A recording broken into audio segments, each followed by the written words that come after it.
What is up, everybody? It's your boy Cody with Blood Money MMA Bets. I'm back with my co-host Johnny K Picks for another Defend Your Units. What's up, Johnny? How you been, man? How you been? The boys are back, baby. The boys back in town, baby. Back. I hope everyone's excited. Everyone was waiting around for you, Cody. They were asking me, when's Cody coming back? Why is this great value Cody on right now? Which is talking about Cody Dang. But yeah, good to have you back. Had a fun time with the guests, but we're back. It's time. That's it's all time that matters. Really defend them units. Time really to defend units. I'm ready. I got some good stuff. I listened to your show. I listened to your show. I know we got a couple different picks and stuff, so it's good. I know we got a couple. I'm ready.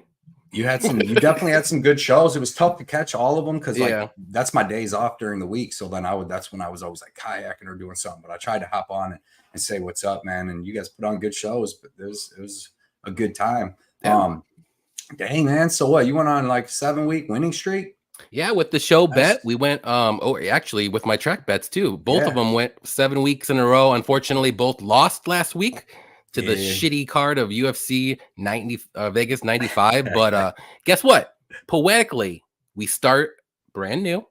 The boys are back. We're gonna start a new streak. Here we are. This is what happens. It's like destiny. It's destiny. Yes. The new and improved. I know. Yeah, that is good. The new and improved though, man. I'm coming back. I feel good. Dude, I had the best time ever being off. Like, that was one of the best decisions I ever made in my life, dude. We had a ton of fun. Went and did vacations, like little mini vacations and stuff, like every single week.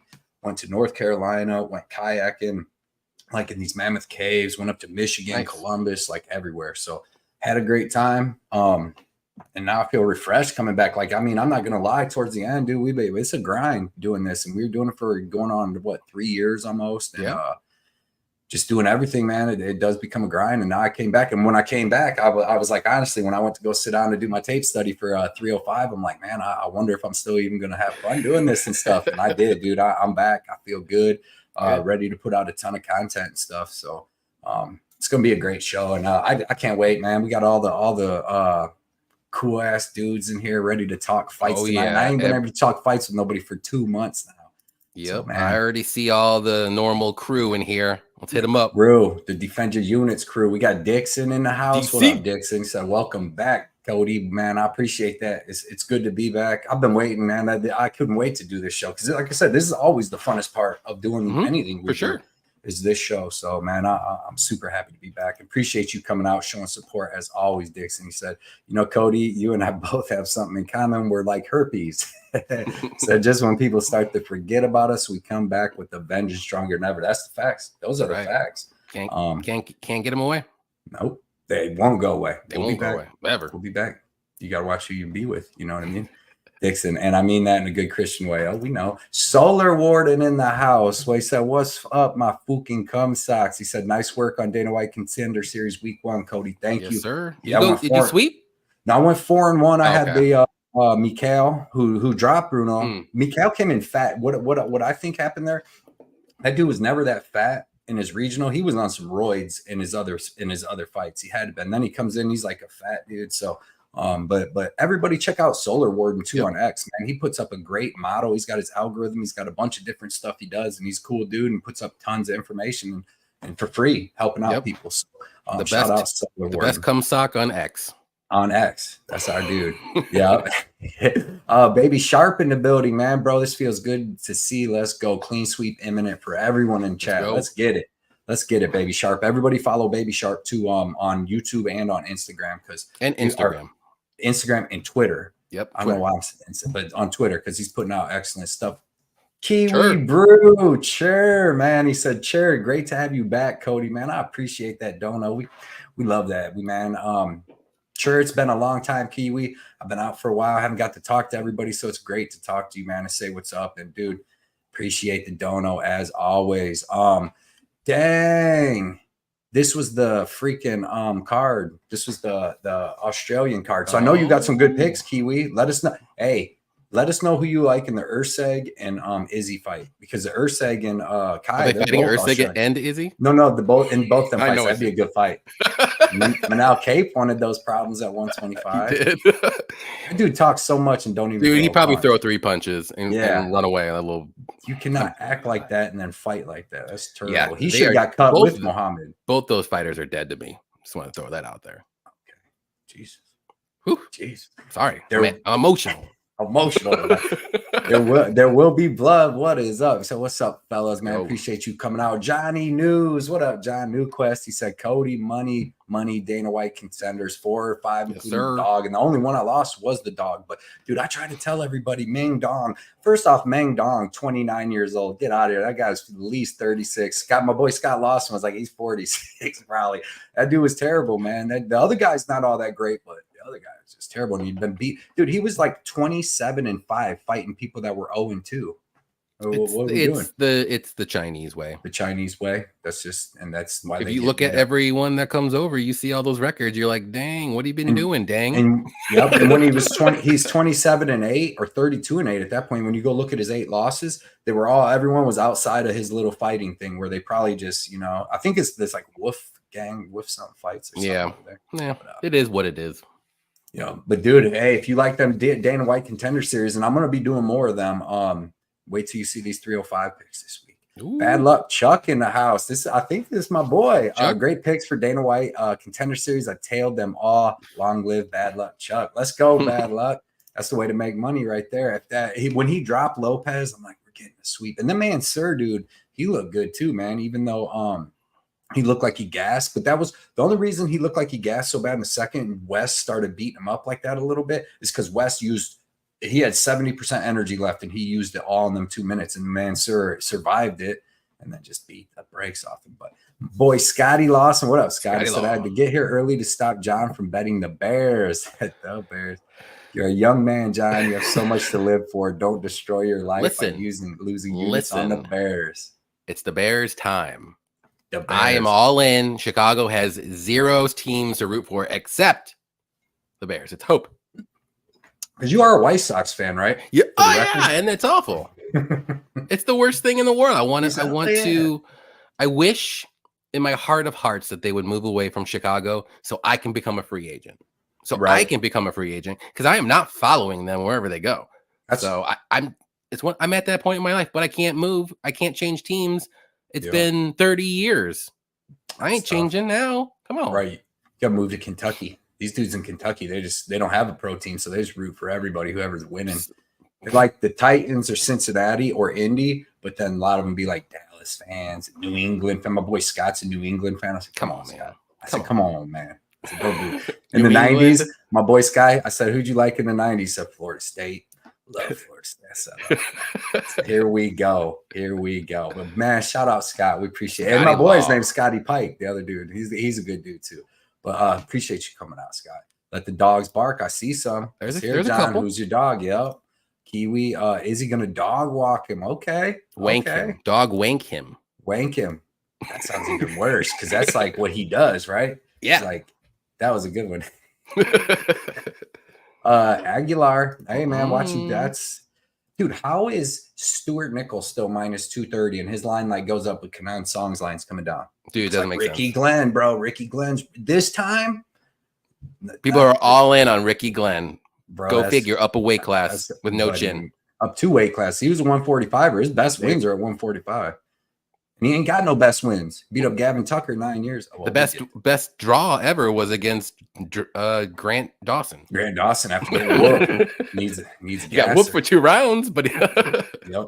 Almost, but Shady, look at these dudes. Scott's dudes. Look at these dude things. Shady put up a crazy post on Twitter, man. What up, wild. Shady, dude? It's good to be back, man.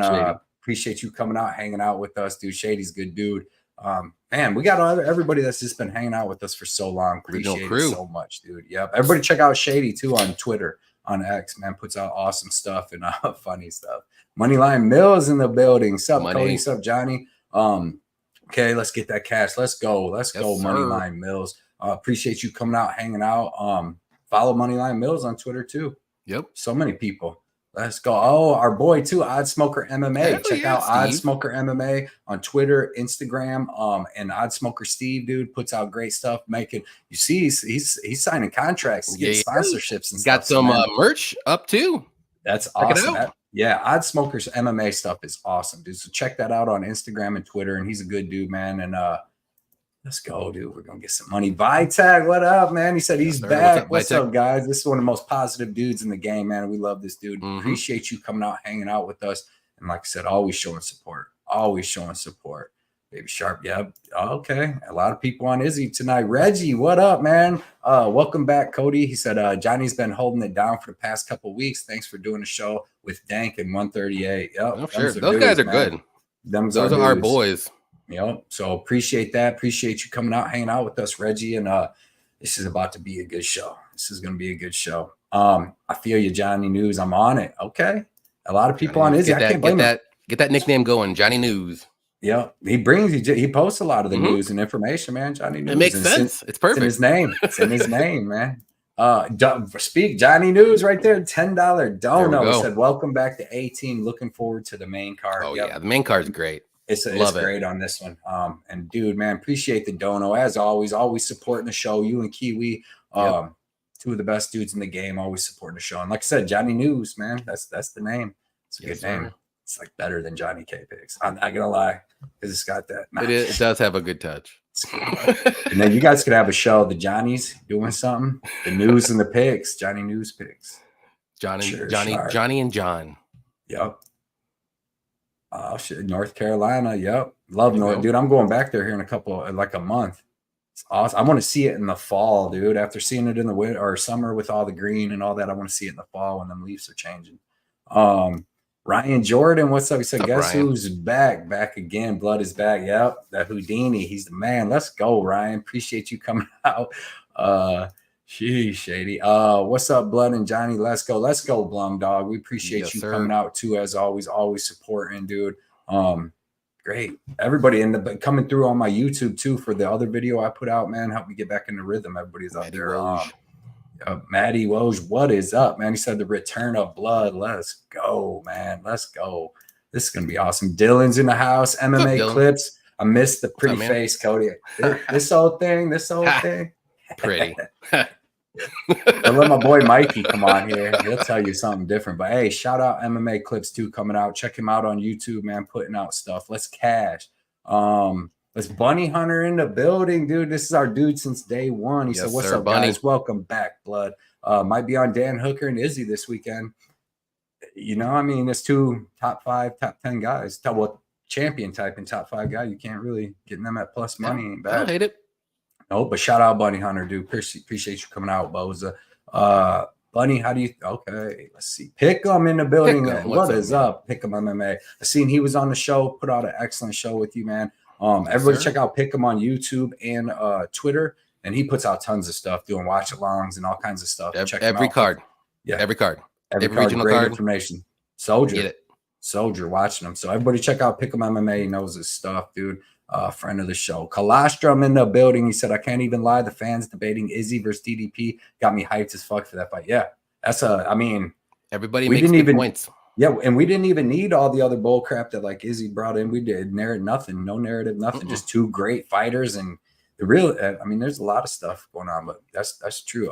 Johnny K, my Titans going to Mills. You high right now. Coming in hot. There is no way. I will guarantee you, the Bears will win by at least 3.5 points.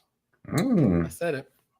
Titans ain't got Derrick Henry no more, huh? No, they got nothing. They all got. Hopkins is hurt. They got nothing. He's old too. That's why he's hurt. I'm talking shit. Hey, New York Robert in the building. He said, come on, New York boys. Best sports town with the winning titles every year. It's got 6. That's my name. And a lot of my fantasy stuff. Robert. Pittsburgh's got 6 rings. Listen, Robert. I am not a New York fan at all, and I'm jealous. White Sox fan of every freaking team you have. Because you have owners that actually spend money, and my owner sucks.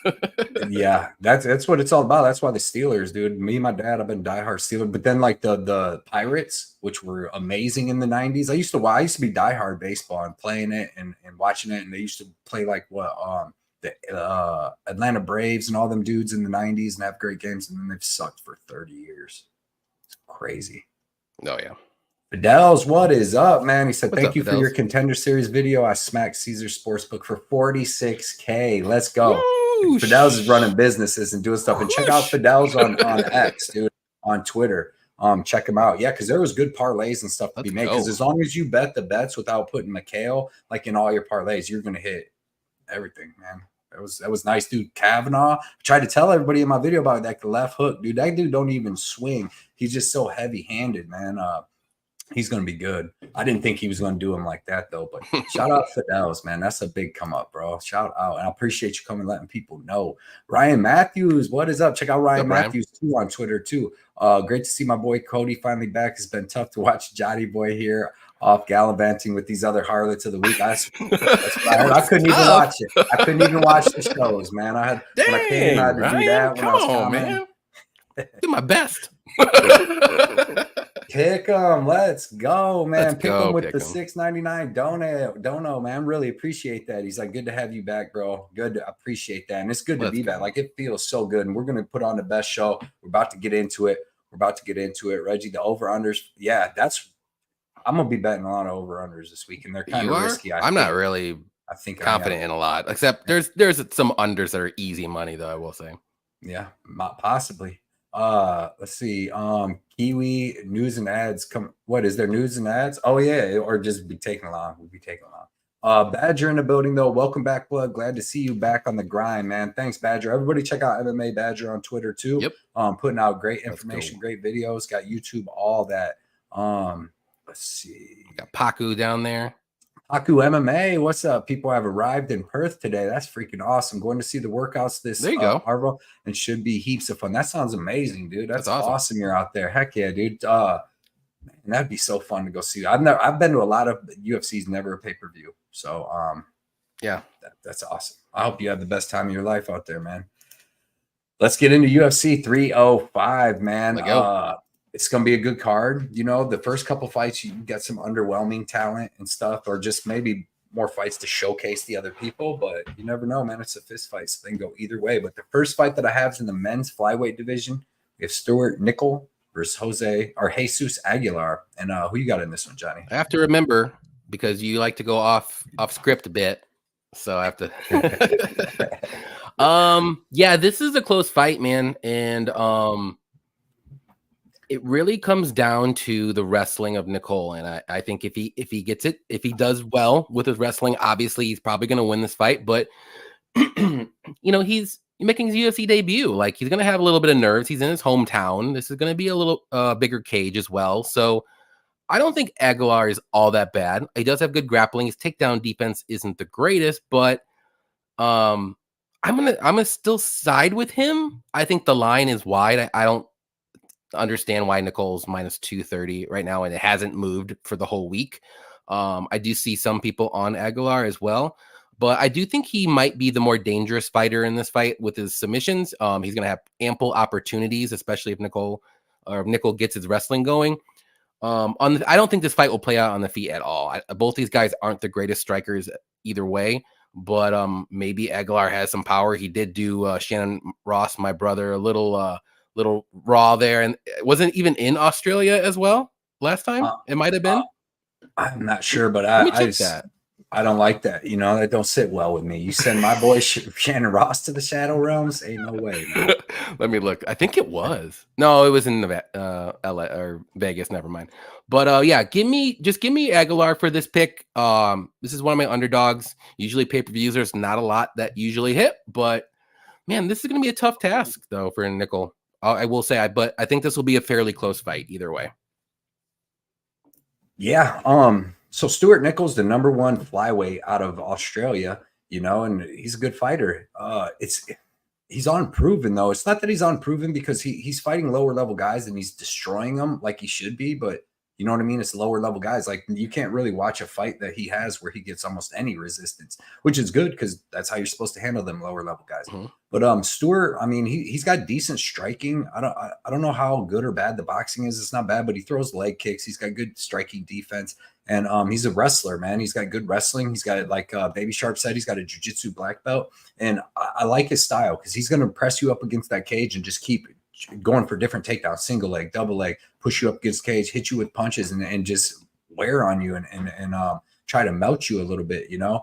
Good jiu-jitsu. He takes people's back. He's got excellent ground and pound. He's got good submissions. Like I said, it just don't sit well with me coming into the UFC being minus 250 over a guy and you've never beat anybody really good in your life. You know what I mean? And Jesus Aguilar, we can say a lot of stuff about him, but he's got okay wins. For the record, he did not beat Mateus Mendonça. Dude, I watched that fight. Like, what the fuck? Like, dude, Mendonça clearly won the first and the third. Like, they weren't even up for debate. And then the second was kind of close because, like, he almost finished Aguilar in the second, too. So that was a crazy fight. Yeah, that was a close fight. Yeah, like Mendonça, it was crazy. But that's all I'm going to say. It was close. Yeah, Aguilar, he's got that guillotine. I think he's got like 4 of his wins are by guillotine. So he's got decent grappling. He's got decent wrestling. But from what I've seen, man, he's not going to have better wrestling here. Like, I don't think he's going to be on top. He may be able to hit a sweep or two. That's what he was able to do to Mendonça. Yeah, he's got good scrambles.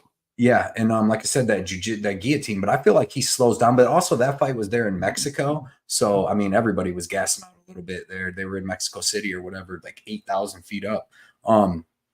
But yeah, I mean, so he slowed down a little bit, but he's got a win over Edgar Chairez in the 5th round of a fight, you know, coming back late, 4th or 5th round. I think it might even have been the 4th, maybe the 5th, and he guillotined him. So, I mean, he's 5th round, almost the end of the fight. 20 seconds left in the fight. Yep. So, he's dangerous. You see him with the striking, like I said, what he did to Shannon Ross, which I'll never forgive him for that. I didn't even watch that fight. I see Johnny K.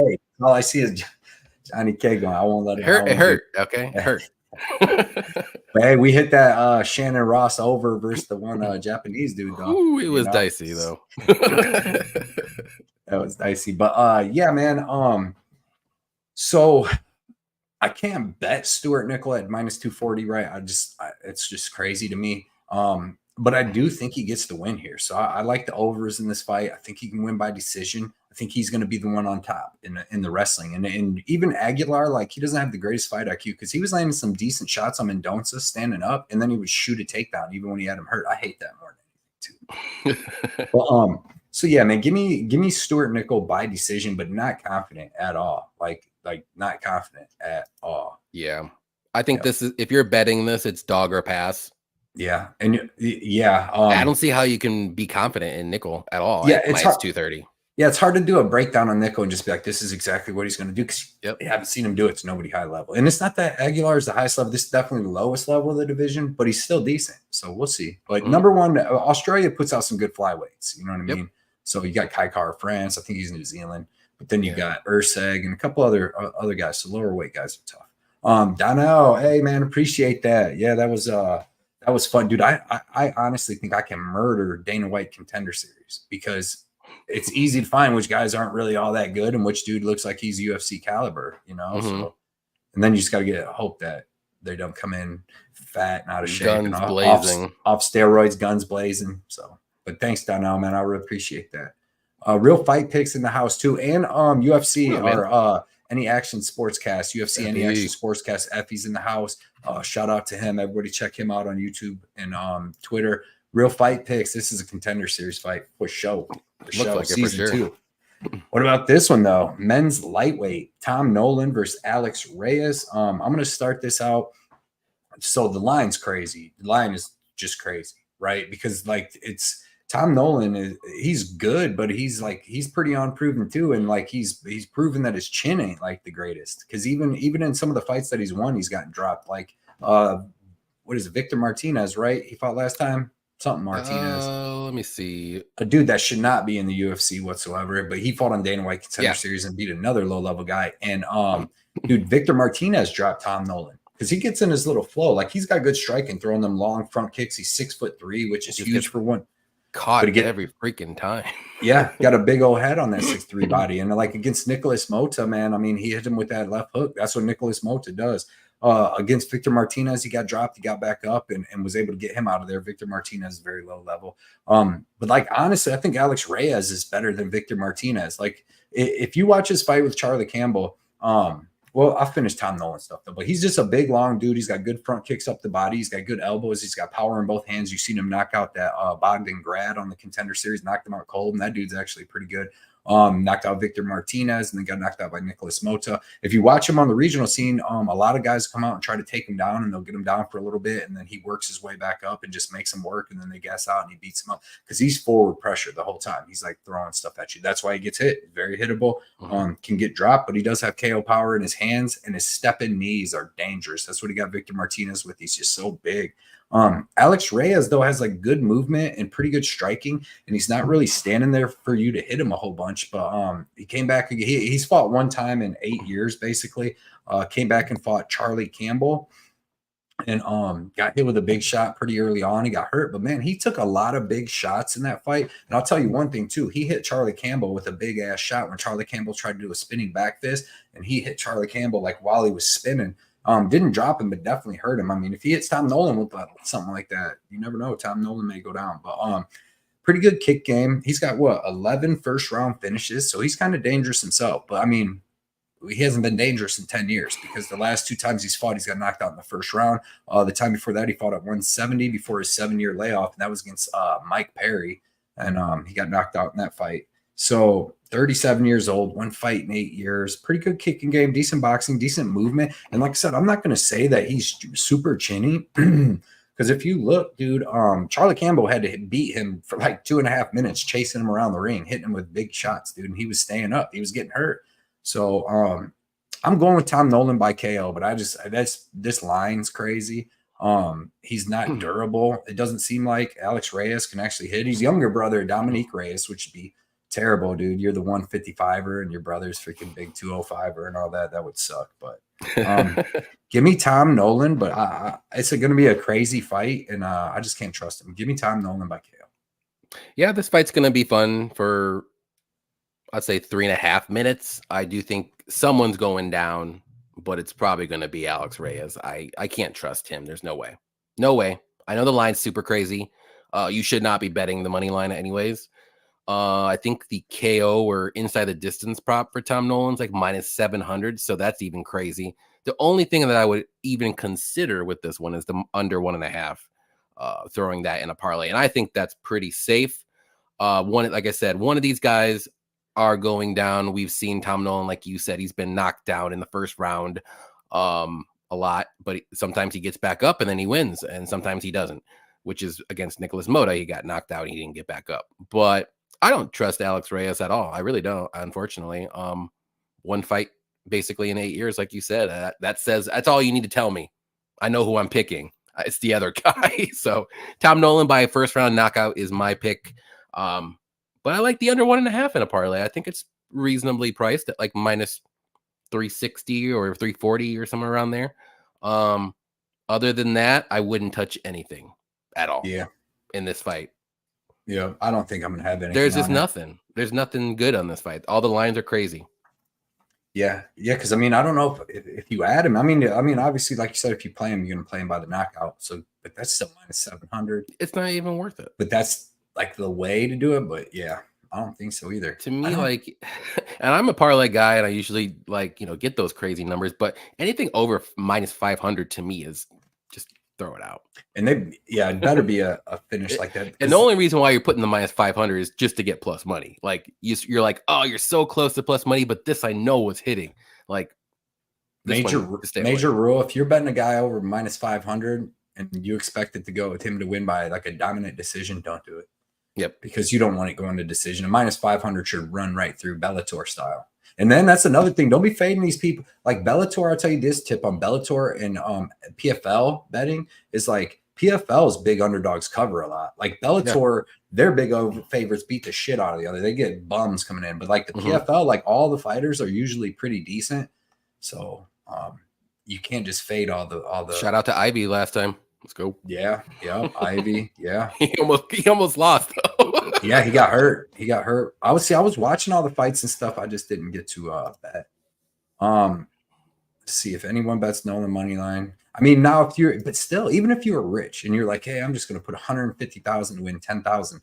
That's risky on an unproven. There's dude. there's other avenues you can bet to win 10,000. Yeah, you want less money of it. At 185 for minus 1,500. I want Izzy versus Cody Brundage. You know what I mean? And then I'll just bet $1 million if I had it. If I had $1 million, I would bet $1 million on that fight. We would never get that fight. I wish we did. Cody Brundage deserves to just catch Matchwell, good knockout loss. Fucking bum. Next fight is in the men's lightweight division. We got Kenan Song versus Ricky Glenn. I'll let you start this one, Johnny. This fight, if you look at the lines, man, they are going the other way on Ricky Glenn. I didn't know that there was that much love for Ricky Glenn. But you know, Song, he's a powerful striker. He's got good counters, good left hook. You saw him drop Ian Gary in the first round, so that was pretty cool. He can slow down a little bit, get a little bit low volume as the fight goes on, but he's always got that one punch knockout power. That's one. He's fought really good competition in the UFC. He's a natural welterweight as well, because this fight is at 170. Ricky Glenn is not a natural welterweight. He's moving up to 170, but he's pretty well rounded. But we've noticed in his recent fights that his chin's a little dusty. I don't know if that's the reason why he's moving up. Maybe he thinks he'll have a little bit more durability, but Song has the power to cover that durability, and I think he's going to be able to touch that chin eventually. I don't understand why this line's going the opposite way.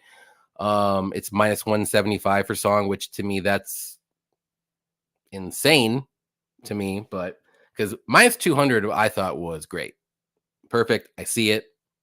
Done and done, but it's going the other way. But I think Song gets this one done eventually by knockout.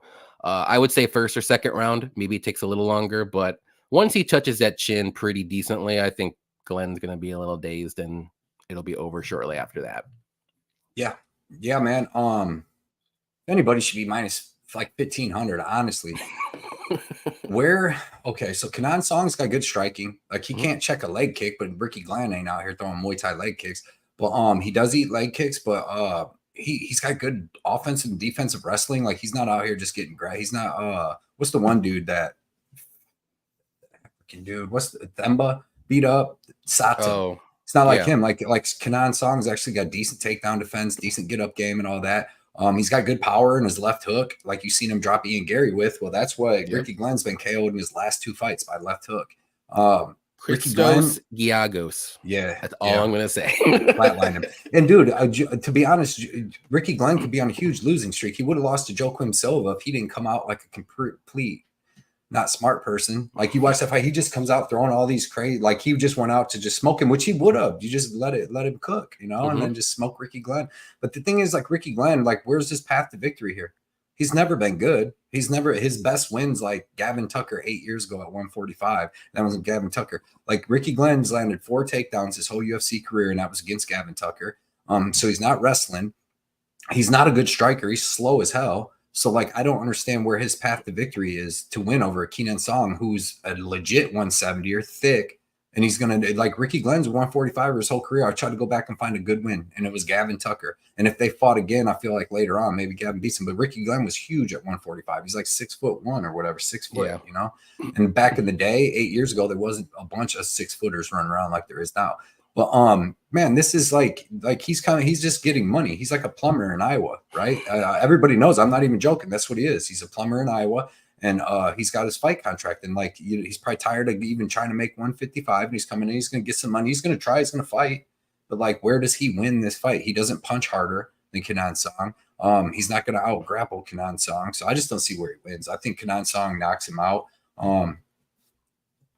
Like if you're dropping Ian Gary with big shots like that, you could definitely drop Ricky Glenn. So Glenn's used to having a big size advantage over people in every weight class he's fought at. He's not going to have it here. So yeah, man, I got Kenan Song. I can't find a path to victory for Ricky Glenn. He's slow. He's slow at 155. He's going to be slow at 170. He's literally going to have. What if he came in at 170 just jacked up? Ricky Glenn, he's like 38, but he's like he just gets on some juice for one last run, dude. That would be sick. I was going to say the only path to victory that I can see him win is if he snatches up like a guillotine. He's going to get guillotined dropped. Anybody? I mean, maybe. I'll look, but I mean, something like that, something crazy. He's got 5 submission wins, but he hasn't had one. I don't even know when he ain't had one since 13. He hasn't had one since 1962. Well, he had one in 14. No, he lost in 14 by one. Never mind. That's his only win condition. Like, what's he gonna win? An all-out striking match with Song without getting knocked out? Here's my biggest thing. Do you guys want to know why I bet Kenan Song? And I know for a fact, like, he's gonna win this fight. Dude, go watch him fight Rolando Bedoya. Yep. What is fucking Ricky Glenn going to bring as much pressure and fighting and hitting as hard and all them leg kicks that Bedoya brought? Hell no. He doesn't bring none of that. And Kenan Song was hurting Bedoya a couple times, and he's going to put Glenn out. Glenn ain't been hit by 170 his whole life. So yeah. Yeah, man, I'm very high on Kenan Song. I mean, wild days. Probably not going to bet him again, but I don't know, dude. Like, now you're getting down to where I might throw. Actually, dude, that's a pretty good idea. You know what?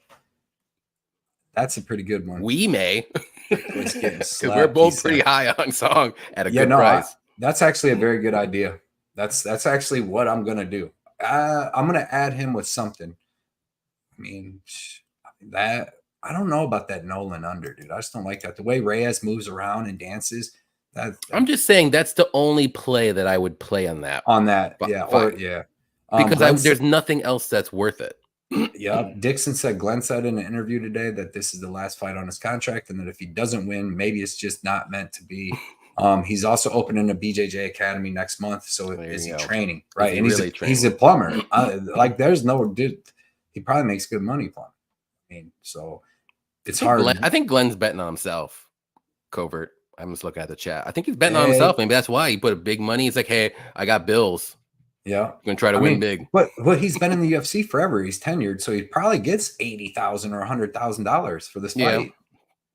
Maybe. I want to see. Can anybody find out how much Ricky Glenn got to take that CTE from Dober? And they're like, because that was after you see Christos Giagos knock him out like that, you're like, hey, next fight, man, you want Drew Dober? Like, wait, what? Yeah, that makes a lot of sense. Oh, you want Kenan Song up a weight class who also is a power puncher too? Sure, why not? Can I get a grappler? I mean, where's Jordan Levitt at? Right. Where's Grant Dawson at? Can I get Clay Guida? Covert Bets though. What up, Covert Bets MMA, man? What's up, chat? Check him out on Twitter, dude. Covert Bets puts up funny stuff, good stuff, bets, all kinds of stuff. So check him out, man. Good dude. Let's go. Yeah. Oh, for sure. Kenan easy win for sure. What up, Pick'em? The Rachel Gunn of the welterweight division. Ray Gunn, Ricky Glenn, Ray Gunn. I've just seen her everywhere. That's crazy. Guys, remember Nate Maness versus Jimmy Flick? Yeah. Maybe. It could. Yeah, because Song doesn't come out. He's looking to counter you. So he's not going to come forward, but like Ricky Glenn might be come with. I just don't even know how Ricky Glenn's going to fight him and beat. If he comes forward, he's getting Rolando Bedoya. You can even hang back and you could get Ian Gary. It just takes one punch. Ticky pig. That chin is dusty. Yeah. I'm the son of a plumber. Yeah. Dustin Rhodes. Let's go. Why did that pop in my head? Dusty Rhodes stuff. Woo. Let's go. That's old school right there. Shoot, I wish I went and got my plumber license early. Man, you'd be making good money right off the bat. It's too good for that. Stupid. Who's betting Glenn? Right. Who's making that line go? Bloom Dog. I got Glenn. Okay. I got Glenn 2 Saturdays ago. I hate it, and it's a terrible bet. Probably will win. Well, you probably got what, plus 250? Because like you must have put that line all the way down. Listen, dude, at 145, Glenn got beat by Aguilar. Aguilar. Not this Aguilar. What's the other one? Kevin Aguilar. At 145. Got beat by him. Came up. Didn't he miss weight too? Someone did? Maybe. I don't know. And he still lost. Lock of the card from each of you fellas right here. Kenan Song. There's one. I like what up, Dylan, too? What up, Dylan? Appreciate you coming out and hanging out with us tonight. No problem. Go come hang out. Tell you that line is making it the lock of the card. I'm going to tell you that. I'm already betting it again. I'm going to tell you that I already got him with Kulaba, which we're about to get to that. But yeah, man. Dude, I'm worried about that too. I think that this could go over 1.5. It could. You know, even though I wouldn't touch the overs. Just Song money line is a gift. It's a gift. It's the gift of the card right here. It's the Song money line right here. Yep. Astro Boy, yeah, we're about to get there because man, that's a good fight too. What up, Zach? Next fight is going to be in the men's featherweight division. Jack Jenkins versus Herbert Burns. I believe I start this one. It's like it's Herbert Burns, short notice. You know what I mean? It's like I know right? This fight, it's weird, but it's still even a crazy fight. I usually stay away from these and usually hate it. Like I miss out on a lot of the parlays because I get worried when somebody's like minus 300 fighting somebody that's okay but just dangerous in one area. So I'm like, I'll just stay away, and then this minus 300 just beats the shit out of them. And that's how I feel here because like Herbert Burns, like we all know, his only path to victory is getting a submission or maybe a KO in the first round. He KO'd Nate Landwehr, which would never happen. That happens 1 out of 1,000 fight. I couldn't even believe. I had a bet on Landwehr too. Oh, wow. But and it, like Herbert took him down in the first round and tried his jiu-jitsu. Didn't work. Landwehr got up. I'm like, nah, because I was watching Landwehr on the regional scene in Russia, bro, beating dudes up that were good. I'm like, now he's about to fuck him up. And then Bink hits him with that knee. I'm like, oh my God. Good old Bink. Yeah. So like Burns, decent wrestling in the first round. Decent knees in the clinch in the first round, really good jiu-jitsu in the first round, and then dies in the second. His last 3 losses, he's been finished 3 times, all in the second round. He comes out, gives everything in the first. Now he's coming in on super short notice, so he's going to have even less. And then like when he's fighting Jack Jenkins, like he's coming in on short notice. He already doesn't have that much heart. He's going to eat 3 hard leg kicks off the bat and be like, man, I don't even think I want to be here. He's like, this ain't where I park my car. And he's just going to want to leave, dude, because Jack Jenkins kicks hard. Like his leg kicks are crazy. He's got decent offensive and defensive grappling. We haven't really seen him besides Jamal Ebner, somebody come out and just try to take him down. But we've seen against dudes like Don Shanis and stuff like that, who's a grappler. He's got pretty good wrestling, and on a contender series, that's how he won his fight to get into. But really what I like is his leg kicks, man. You've seen even against like Chepe Mariscal and a bunch of people, he kicks hard. Chepe was just able to fight through it because he's a fucking junkyard dog, and got through it and then hurt Jack Jenkins. But in this fight, man, it's simple to me. I honestly think Jack Jenkins is going to touch Herbert Burns' leg like 3 times and hurt him bad. And that's just going to stop Herbert from being able to even wrestle hard and do a lot of stuff. And then eventually Jack will finish him. This is another one, though. Does Jack Jenkins finish Herbert Burns in under a round and a half? I think he can with them leg kicks. But does he throw a leg kick and Herbert Burns gets it, takes him down? Because that's the thing is like he's got Australian jiu-jitsu, dude. And that's hard to trust Australian jiu-jitsu against a high-level black belt. So if this does hit the ground, that would get very nervous, for like at least 2 minutes. So I'm taking Jack Jenkins. I think he beats him up with leg kicks. I think he finishes him with leg kicks in this fight. Actually, I don't even think he punches him in the face. I think doesn't need to. I mean, he does, but like the ending shot, I think is a leg kick. Herbert Burns collects that paycheck, heads up. Yeah. I agree with everything you said. I'll make this short and sweet. Jack Jenkins is going to win probably in the second round because he's going to have to survive, and the leg kicks are going to add up. And Herbert Burns is a little bit of quitting him. He's going to quit. I love the under 2.5 in this spot. It's actually not even bad. It's like minus 320, 330. It's pretty reasonable. I just don't see this fight going into the third round at all. Go back and look at any of Herbert Burns' fights. Remind you, he is on short notice, traveling around the world. He does not have more than 1 round of cardio in him normally, let alone on short notice around the world. The last time he's been to round 3 was in 2017. Ain't gonna happen, guys. He's 36 years old. Either way, if he gets a lucky sub on Jack Jenkins, cool beans. You still hit that under 2.5. I think that's a fantastic parlay piece. Yeah. But Jack Jenkins is going to win the second round, probably by knockout. I do like the leg kicks of him. He's going to wear on him. And eventually, Herbert's going to quit. And it might take a couple ground and pound after he falls down and kind of gives up. The ref's going to be like, I've seen enough. I've seen this too many times in the last 7 years. We're done. So, yeah. Jack Jenkins, round 2 KO. Also, don't mind taking Jack Jenkins KO round 2 or 3 props. Refresh go, baby. That's how I get down. How'd you get that 11? It's at minus like 300, dude. Is it? Yeah, it's not bad at all. Really? Minus under 2.5 is minus 300. I ain't never been to the 2.5 mark. I will look at it right now, and you tell me if this is. But that's a sharp play. That's a sharp play right there. Bad luck. It's at minus 11 under sharp, baby. Just do that and Tom Nolan. You can be making money. Dude, we got our dude Don't Sleep on Drew said Reyes Burns sharp parlay. That's gotta pay good. Oof. You might as well do them inside the distance though. Just do Reyes by KO and Burns by sub. That's even Burns, sharper. you just do Burns inside the distance because you never know. You might hit him with that landward knee. What if he is Jack Jenkins with that landward knee? That's what I'm saying. The under 2.5 is minus 330. It's a super duper great parlay piece. Yeah, either Burns, his game's going to work and he's going to submit or knock out Jack Jenkins in that first round, or he is going to head out in the second. Or quit in the second. Yeah. This fight's not going to the third. I would be shocked. It's just the way it be, man. Round 2, Jack Jenkins KO. Yeah, and then let's even, we're breaking it down even more. The best bet is Jack Jenkins KO because he ain't subbing him, you know. So he'll quit before he gets subbed. 2-fighter parlay plus 5,200. Who's getting rich, baby? Let's go. Where's hey, it might be like Solar Warden. I seen the one time he put his whole paycheck, which was a lot. It was like $3,000 on freaking what was it, Volkov, and then we go Volkov Pavlovic, man, hit big. So shout out Solar Warden. There you go. Gilbert would carry him out. That's hilarious. Herbert Burns is where someone's carrying his ass out. Someone's carrying his ass out. I don't know if it's Gilbert, but somebody's gonna be carrying. He ain't walking out. That's for sure. Yeah, I got to, man. The refresh go, baby. Actually, I found a thing that had the Sprite and the orange Fanta in it, which them are pretty good, but it's not as good. That Mexican Coke.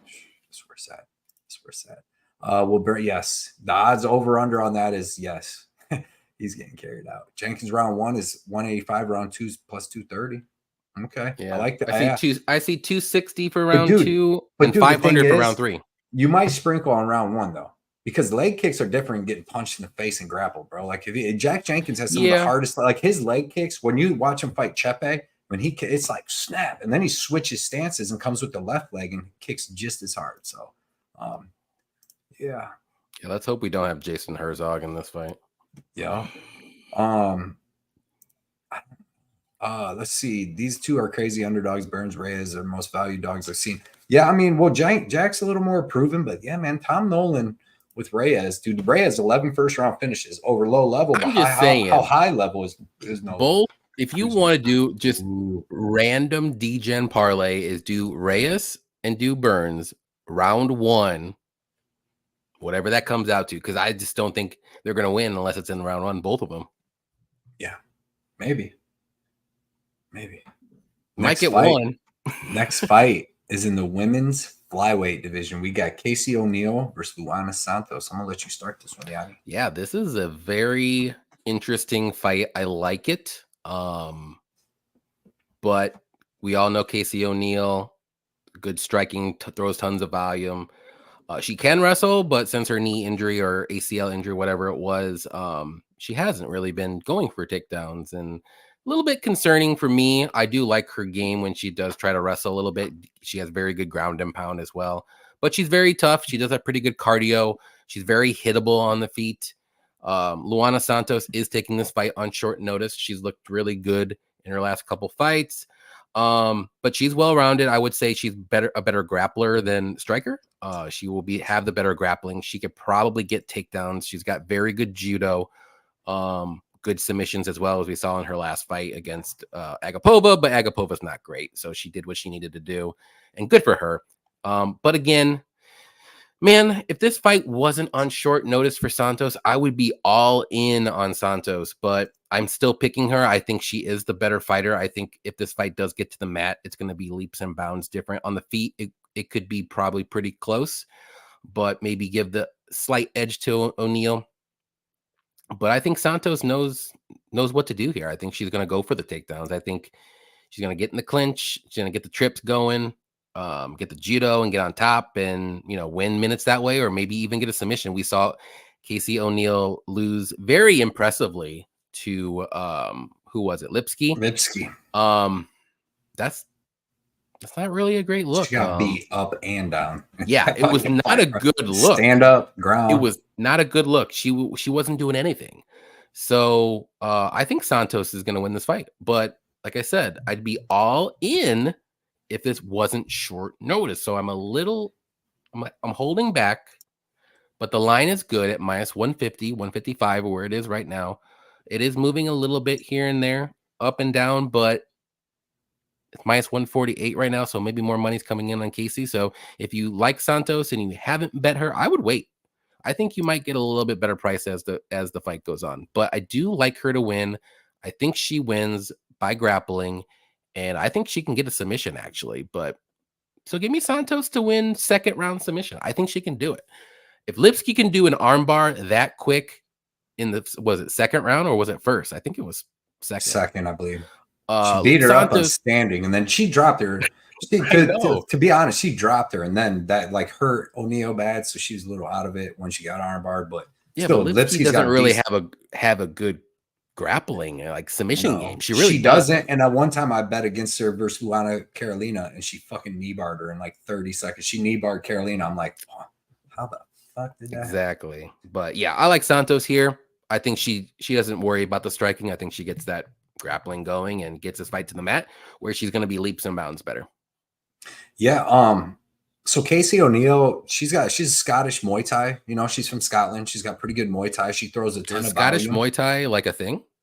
Well, I mean, you could be from Scotland and practice Muay Thai. Oh, okay. I thought that was you're not like a Brazilian Muay Thai or yeah.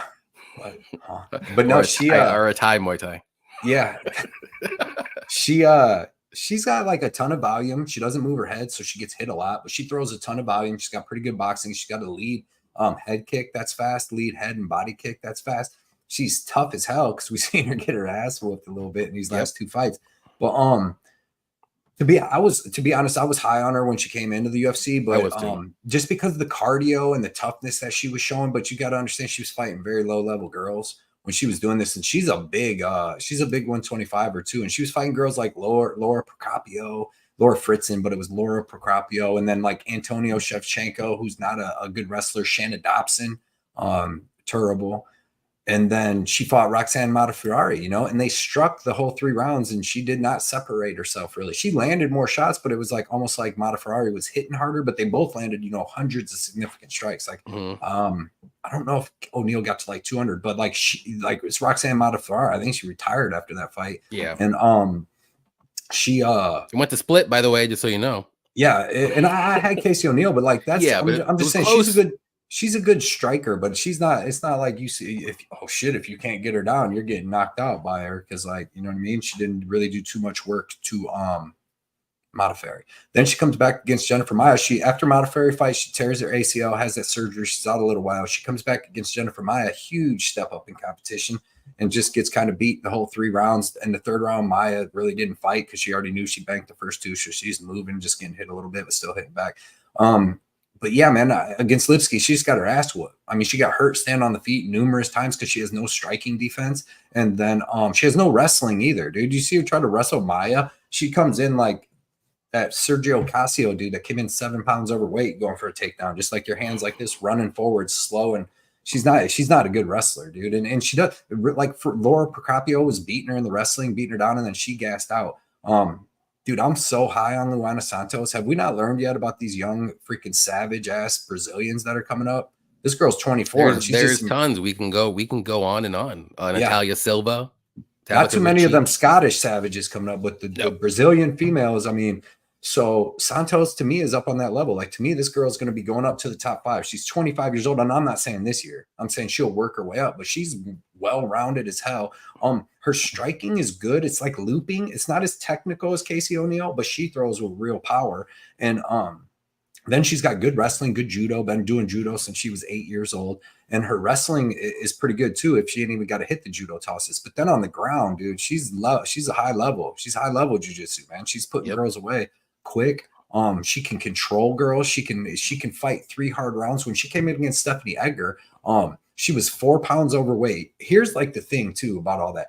That's why I really like her in this fight. She came in against Stephanie Edgar, fought her at 135 on like a week short notice, and came in 4 pounds over at 139. It was just out of shape. Then they said she ballooned up to almost like 200 pounds because she went through like some mental problems, and then got that back together where she dropped back down to 125 against Agapova, got back in shape, came in and was in phenomenal shape at 125. Why? Go look at her against Edgar at 139. You could tell she was in no type of shape outside of fight camp. And even against Edgar, coming in 4 pounds over in no type of shape, fought hard for 3 rounds on short notice and showed great cardio holding Edgar. Edgar's big 135 or 2 up against the cage. They're both good at judo, so she landed some judo throws on Edgar, but wasn't able to get as many. But here, I'm telling you, dude, the biggest thing is if they just strike for 3 rounds, it's still going to be pretty close, right? Yeah, like I think so. Santos throws heat, and her striking's improving all the time. And like Roxanne Modafferi was never known for striking ever in the history of ever. She was a grappler. If she could get on top of you, she could do some work.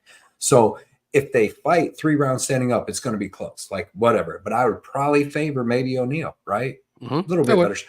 But then this is MMA, so they can go to the ground, and Santos is going to get O'Neal to the ground. Trust me. So like right there makes her, to me, minus 250 in this fight, because the striking, she could even win the striking. She could drop O'Neal. She dropped Agapova. She throws heat. She's finished the one girl from the Ultimate Fighter standing. I think Santos wins this fight. Or I'm sorry, Juliana. Juliana Miller. So I think Santos is going to be able to throw some strikes with Casey O'Neal. She's going to clinch her. She's going to push up against Cage. She's going to land some takedowns, and she's heavy on top, dude. I don't know if O'Neal's getting back up. And then I honestly think Santos could sub her. I'm not looking really at betting no unders, but I really think Santos can. If she takes her back, and O'Neal's just looking like she's getting worse as a fighter. You know what I mean? Where Santos is looking better. She's in shape. She was in phenomenal shape. She's staying in shape now, coming over here. And like, that's what I kept going back in the tape to look for her cardio. And her cardio looked good. One judge gave her the 3rd round against Edgar. One judge had her 30-27 on super short notice, way out of shape. So what's she going to do in shape? She's going to whoop Casey O'Neal. Santos submissions plus 550.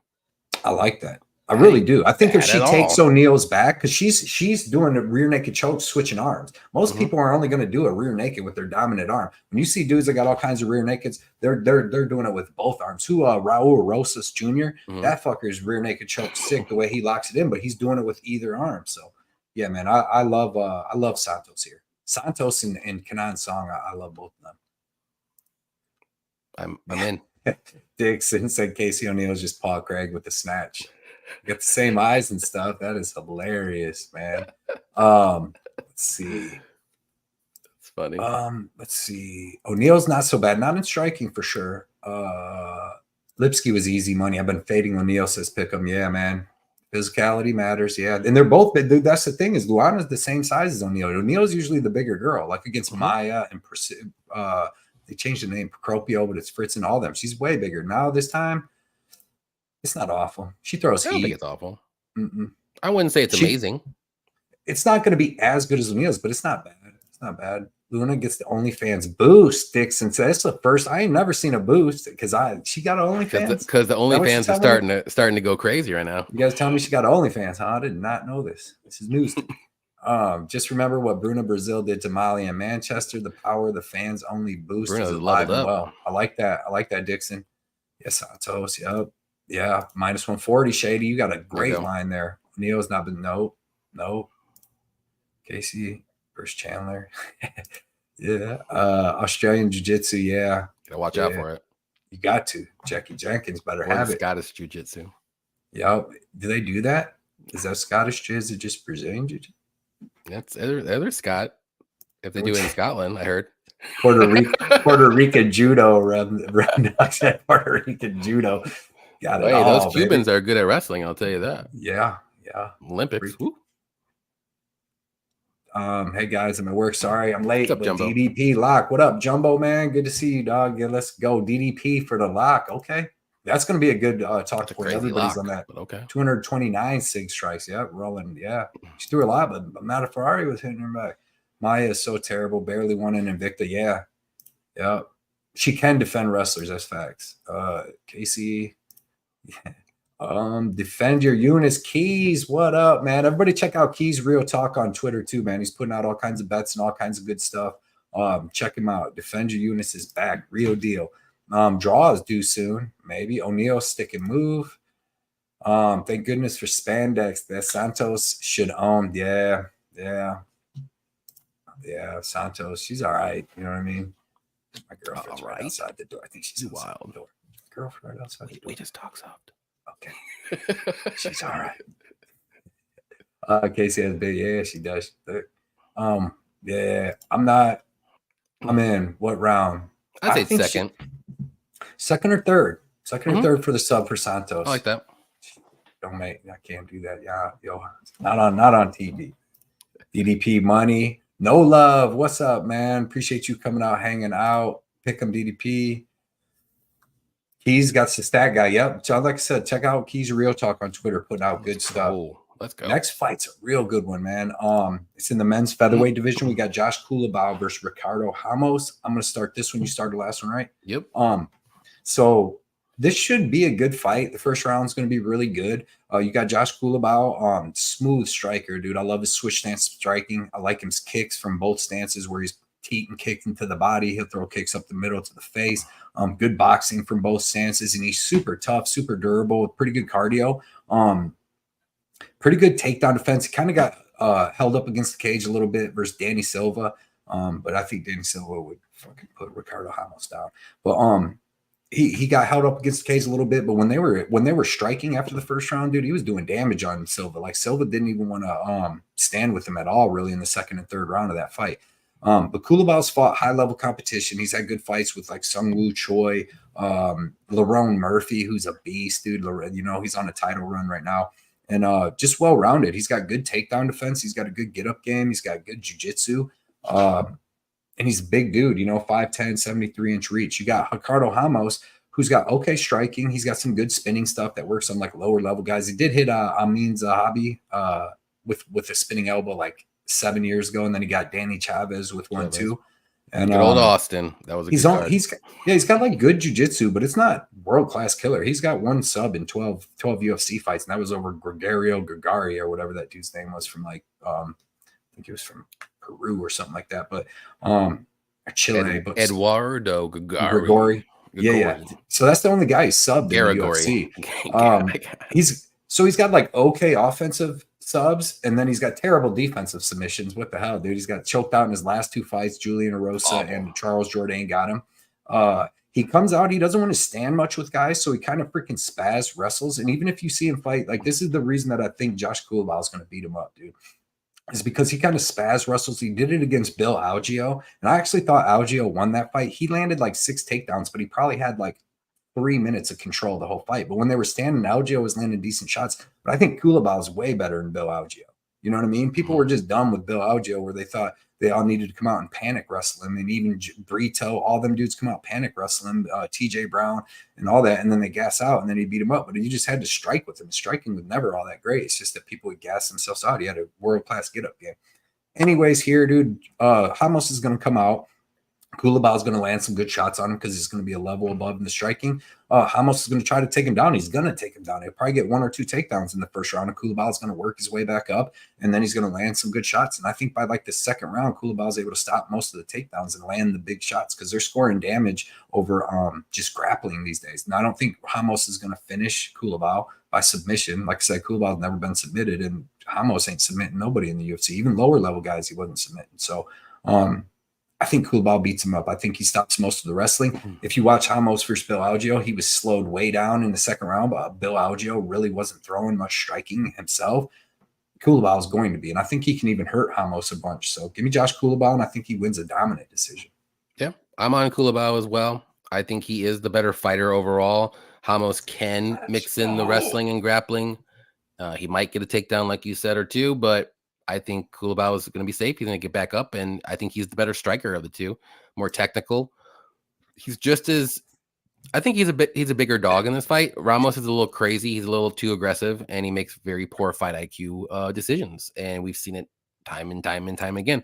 Now, can Ramos land a crazy spinning elbow and knock out Kulaba? Sure. I mean, it happens. Yes. But is it likely? I don't think so. Kulaba's too he's like I said, I think he is the better, more technical striker.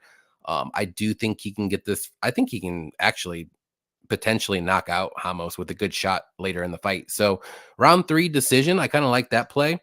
I don't know what the odds are for that, but you can look at that just to get a little bit more of a bump.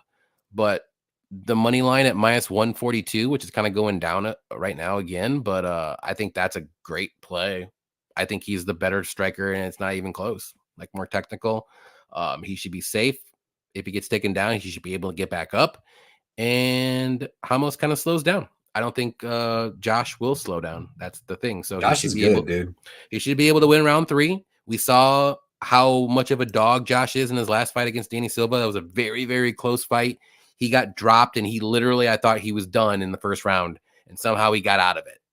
And he got back up, and he finished the fight. It was a good fight. So Give me Josh Kulaba. I just think he is the better and fighter. He's at home. Who's smart. And he's at home. He's at home. If it's a close fight, it's going to Kulaba, and it's going to pump him up. And he's fought way higher level competition. Yes, he really has. And like done great with them. Where dudes like Lerone Murphy, when he fought Ricardo Ramos, go watch that fight. Ramos came out, he landed takedown, he got on top. The first time that shit got reversed and Lerone Murphy started landing ground and pound, Ramos was like, yeah, I'm gonna head out. He got knocked out in the first round. And then like anytime he steps up, he's getting finished in the first round, where Kulaba is going life and death with some pretty high level guys. So I like Kulaba a lot. I used to fade him. I did not like him at first, dude. I never liked him. I even bet Choi, Jardine, all these dudes, and he just keeps proving he's a real dog. He's a fighter, man. And what Ricardo Ramos has proved is he ain't a real dog.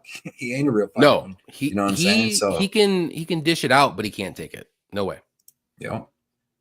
Yep, dude. Everybody in the chat, man, we got a great chat going. Everybody's saying what's up. That's why we always keep a cool chat around here, man. It ain't a whole bunch of people just coming in, just saying dumb stuff. Like, we're all being cool. That's why I love this show. We have a great time, man, with everybody, and we've got some good cappers in here, dude. That's another thing. You come here, you get some good cappers. Johnny looked like John Anik. Okay, I do. Okay, all right. a little bit. I'll take it. This is a weird one. Men's heavyweight, Junior Tafa versus Walter Walker. Who you got in this, Yanni? Oh, this heavyweight one. I thought it was the other one. I thought it was the other Tafa. No, I'm joking. Yeah, this fight, it's not the greatest, I will say. I am gonna go with Junior Tafa in this one. Yeah, Walker is a wrestler. I mean, obviously, and then you have Tafa as the striker versus wrestler. But this is a sloppy heavyweight fight, guys. Like, I don't trust Walker at all. You saw him in his last fight against Lucas Brzeski. That was awful. Awful. Now, I'm not saying Tafa is much better, but he did take that fight on short notice against, what was it? Marcos De Lima. And I had so much money on De Lima again versus Justin Tafa, and he was going to do the same thing to Justin Tafa. Yeah. He was going to do the exact same thing. But you got Junior Tafa on short notice, who's not as good as Justin. No. But, yeah, I mean, Tafa's obviously going to have the better striking. Can Tafa stuff the takedowns, early? Maybe not. But I think as the fight goes on, Walter does slow down. He gets sloppy. He gets real sloppy. And it's going to be a close fight. I think the over 1.5 is a good play. I think Walter is, he's durable enough to take Tafa's punches, I think. And I think he can get some takedowns early too. So I like the over 1.5. But overall, I'm going to go with Tafa. I just think he does a little bit more on the feet, especially in the later rounds.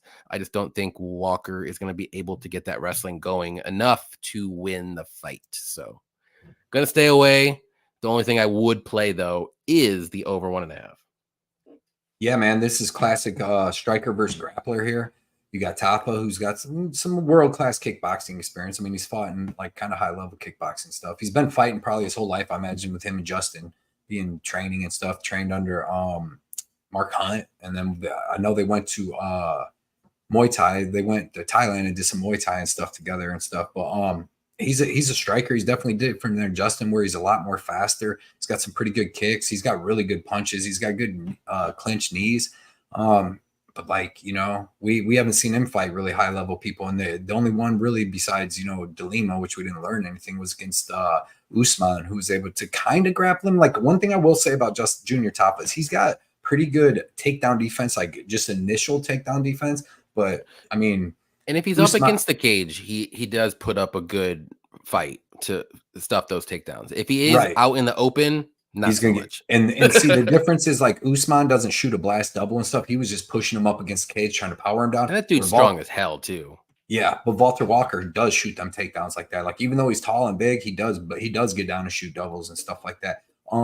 But like Junior Tafa, good initial takedown defense, but man, when he gets taken down, he doesn't have a get up game. Like when Usman finally was able to get him down later in the second round and in the third, like there was no getting up. It was just just sitting there, and he was held up against the cage pretty easy. The difference between like Junior Tafa and Brzeski is Brzeski actually has good jiu-jitsu. Like, not good jiu-jitsu, he's not going to get on you and choke you, but he had a really good get-up game, because you even seen against Carl Williams when Carl Williams was taking him down. Shout out Carl Williams for not wrestling, but if don't even remind me about that. Dude. I was watching that, just feeling bad for people, bro, But the fact is, like, Bretsky was getting up on Williams a shit ton too. Like, he got up like 7-8 times. So his jiu-jitsu against Walter Walker, I knew he could get up. And I even picked Bretsky against Walter Walker last time.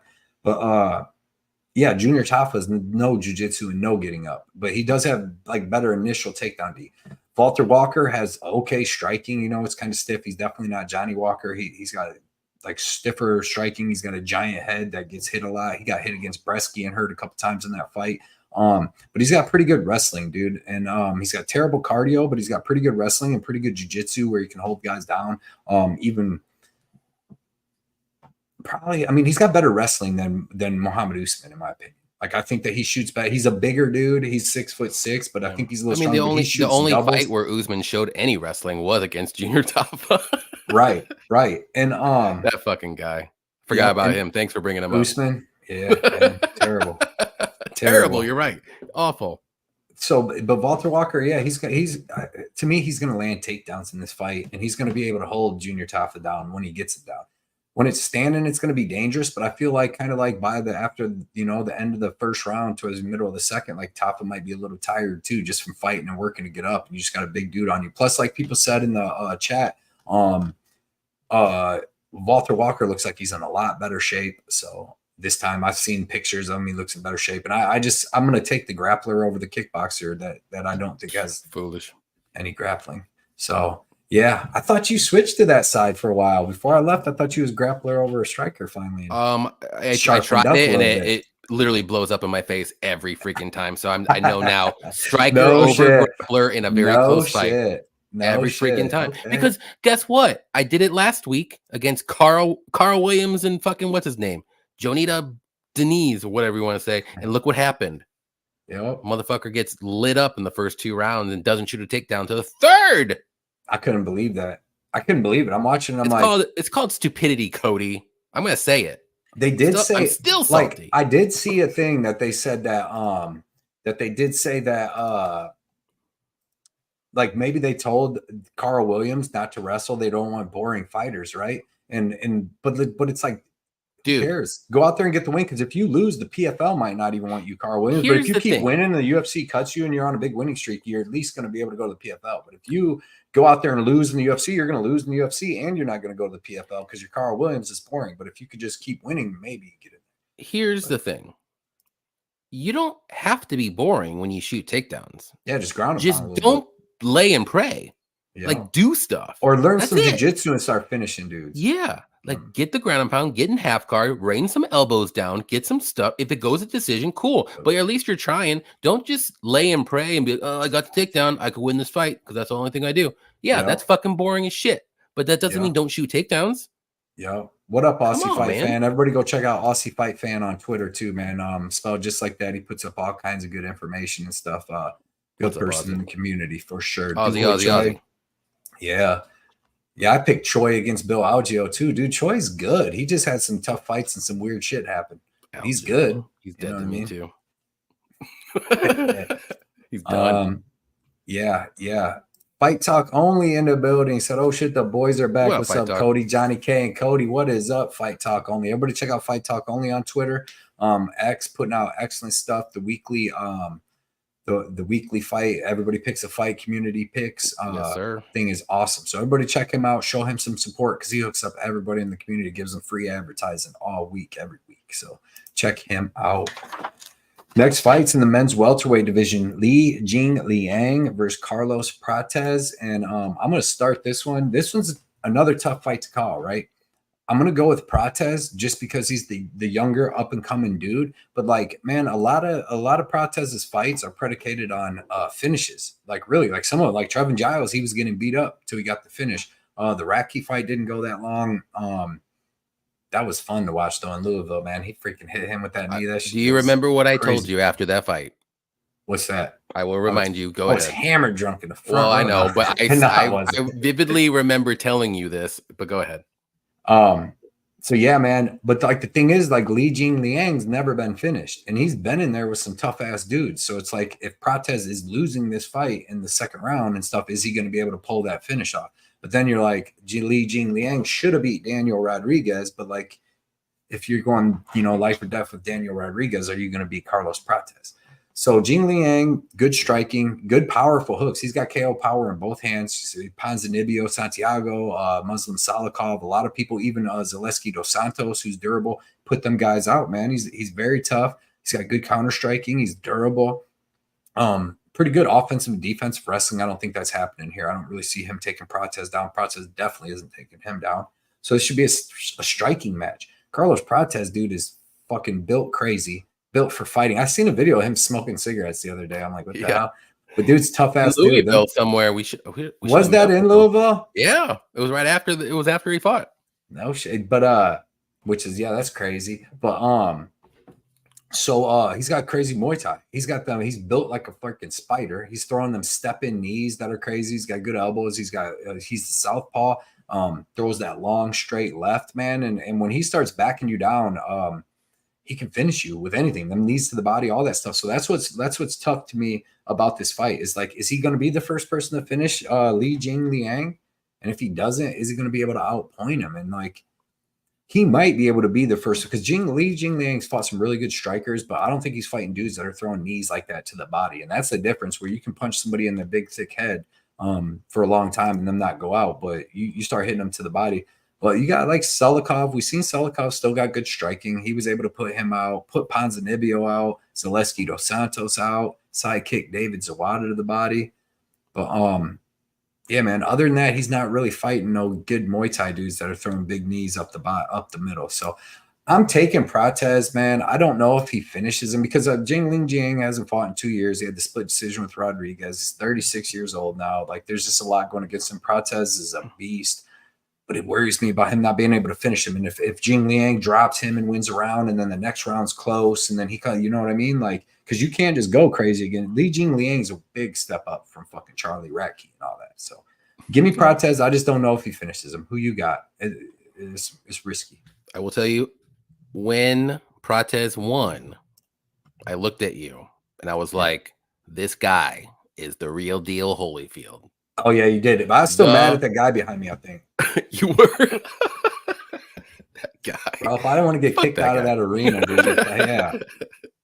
But I said everything to him I needed to say, though. Dude, Prates is a demon, and he's going to win this fight. I'm pretty confident. Top 3 picks of the card for me. Lee hasn't fought in almost 2 years. He's had injuries after injuries. Did he back out a couple of fights, or at least one at least? Who was he supposed to fight? He was supposed to fight Tony Ferguson. Well, that was at one time. He was supposed to fight Chiesa. That's who it was. I'm sorry. Chiesa. He backed out because of that injury. He's not bad. He's very tough. He's very durable. He can be a little low volume. I don't think he's all that dangerous, honestly, which to me, that would be a little bit more worrisome. I know he has, last couple wins, he's got knockouts, but I mean, it was 2-3 years ago. And I do think Prates can win a decision here. I think he can land the better shots. I think he can actually drop Lee in this fight. Those step-in knees, like you said, those are dangerous weapons, man. And when he did that to Radke, that's when I knew. I'm like, this guy's different. You're going to have to worry about a lot on the feet. And let's not forget, actually, if this fight does get to the mat somehow, maybe Lee is like, oh, I don't want to strike with this dude, and he wants to go for takedowns. Prates has decent grappling. He has some submissions on his record, and he can get a submission on Lee, and Lee's been subbed twice in his career too. So I love Prates in this spot. Maybe I'm a little bit of a homer right now. I'll say it. I don't care. But this guy is special. I don't think Lee's special. He's solid, but he ain't special. One thing I forgot to say too that worried me too with my breakdown, why I didn't put Prates in instead of Song or something, is the fact that he's been knocked out 3 times. And Lee's never been knocked out, and Lee knocks mofos out. So the durability the whole time, you're gonna have to really kind of be worried too about Prates getting cracked, because Lee really got power in his hands. He's knocked out some good people. So all that stuff worries me. That's what I'm saying when it's like a 300, minus 300, or minus whatever, or plus whatever, and I'm like, man, this guy has that chance. So it just keeps me away from betting, and then Prates destroys him. Also, remember too, the last time he's been knocked out was 7 years ago.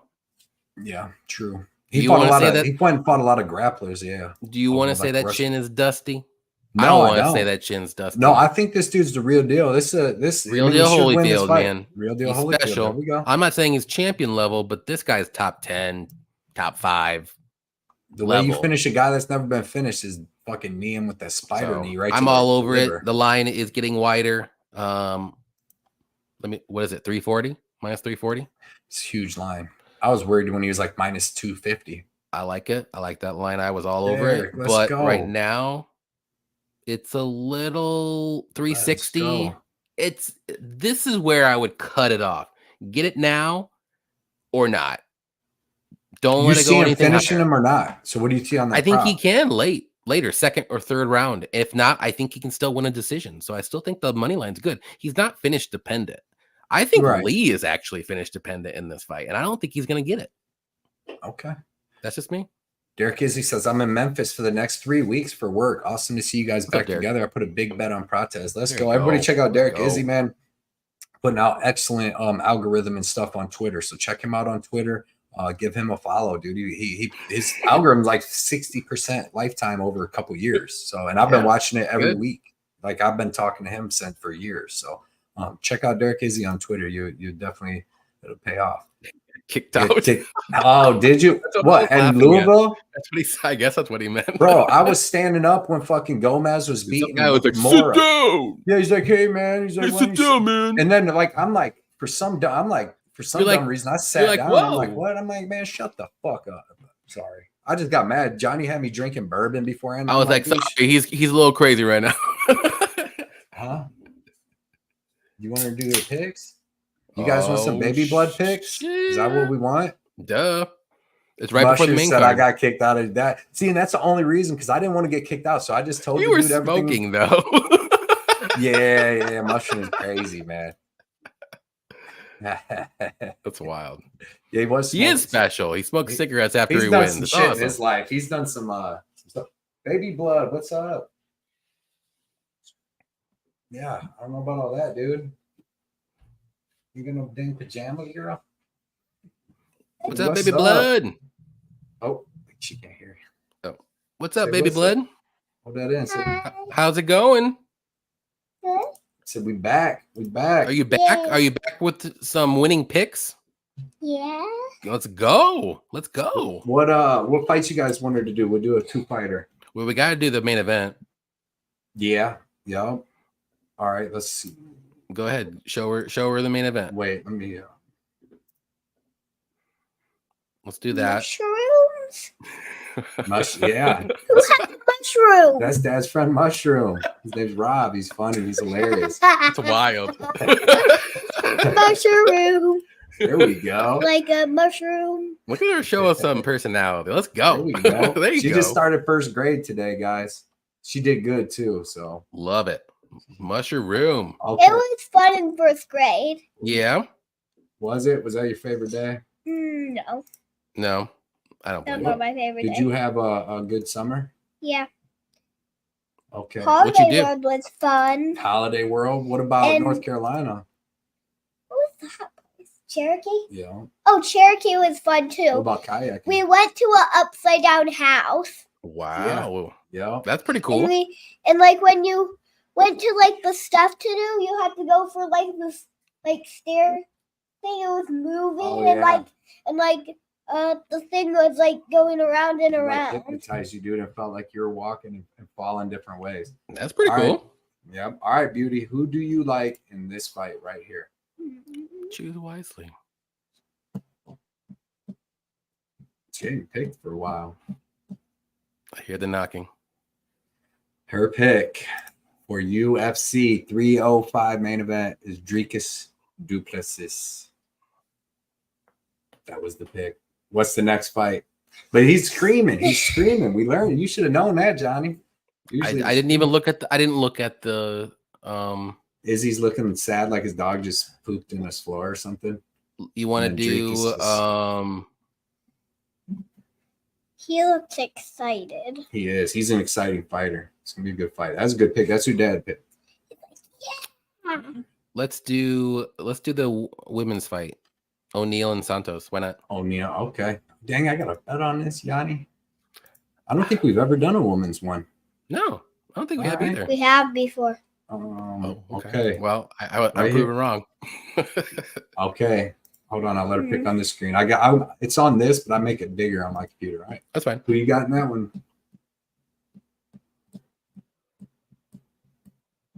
thinking.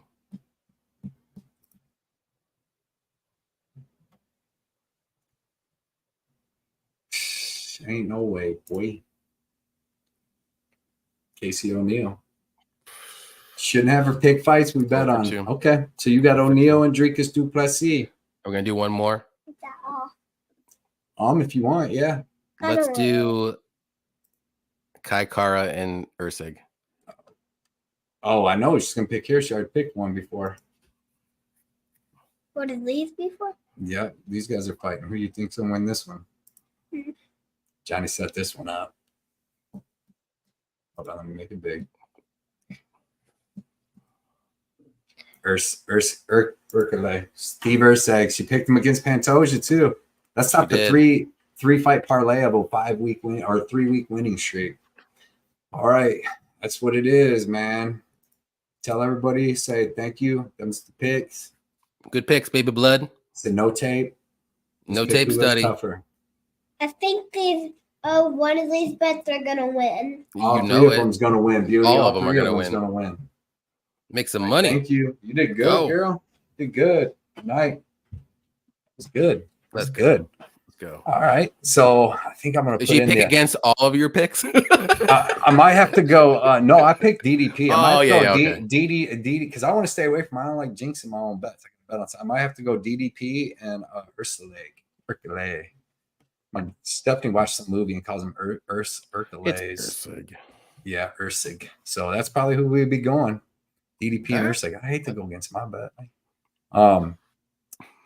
Do you see her geek out for Mushroom's name? She goes, "Who's the hilarious?" Like mushroom. That's funny. That is hilarious. No, not O'Neill. That's what I'm saying. Fight talk ain't no way. Man. Yeah, it's okay. It happens. No tape study. No tape study. To pick a girl fight.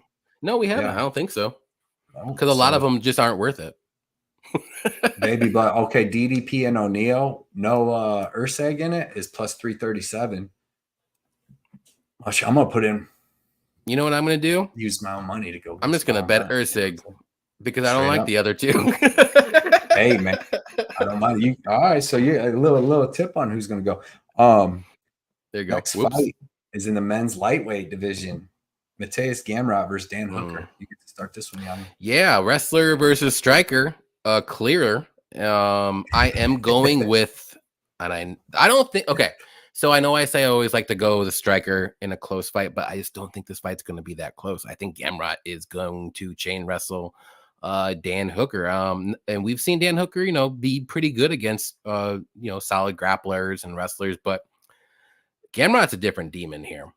Different demon. He's like Marab style. I love that. Mushroom, I read that. It was hilarious. But Gamrot is like Marab style wrestler. He's going to chain wrestle you until he gets you down. He's going to keep getting you down. If you get back up, he's going to wear on you. And that's his game. And he doesn't shy away from it. A lot of it goes to decision. Yeah, he gets rocked every now and then. A lot of the time it's going to be close decisions. But again, I just think the wrestling for Gamrot is going to be too much for Dan Hooker. Dan Hooker has a shot to win if he can get a knockout early, but if he cannot do it, I just see takedown after takedown after takedown after takedown after takedown after takedown. So give me Gamrot, but probably by decision, maybe third round, but he hasn't finished. When was the last time he finished somebody? Was it Diego Ferreira with that weird His finishes knee? are like injuries. Yeah. With that he finished Scott Holtzman. He legit finished, but he had the knee to the rib. That's Scott Holtzman, though. Yeah, hot sauce. But he kneed Diego Ferreira to the body, and he and Jeremy Stevens Kimura. No, and then your other dude blew his knee out. Fiziev blew his knee out against him. You're right. So if you're injury prone, he's gonna get you. He's gonna get you. He's gonna get you. But Dan Hooker's tough as they come. He is. But I don't think he's going to be able to stop that wrestling. I think it's too much for him. Decision. That's where it's at. Yeah. I see it a lot of the way you're seeing it, man. Like Dan Hooker's good. I wanted to go see if he's as dangerous as I can remember. And he really hasn't been. I mean, he's been fighting the toughest people in the world, but he really hasn't been finishing anybody. His last finishes were like back in Claudio teens. Puellas. Yeah, I don't even count. And he was able to take him down.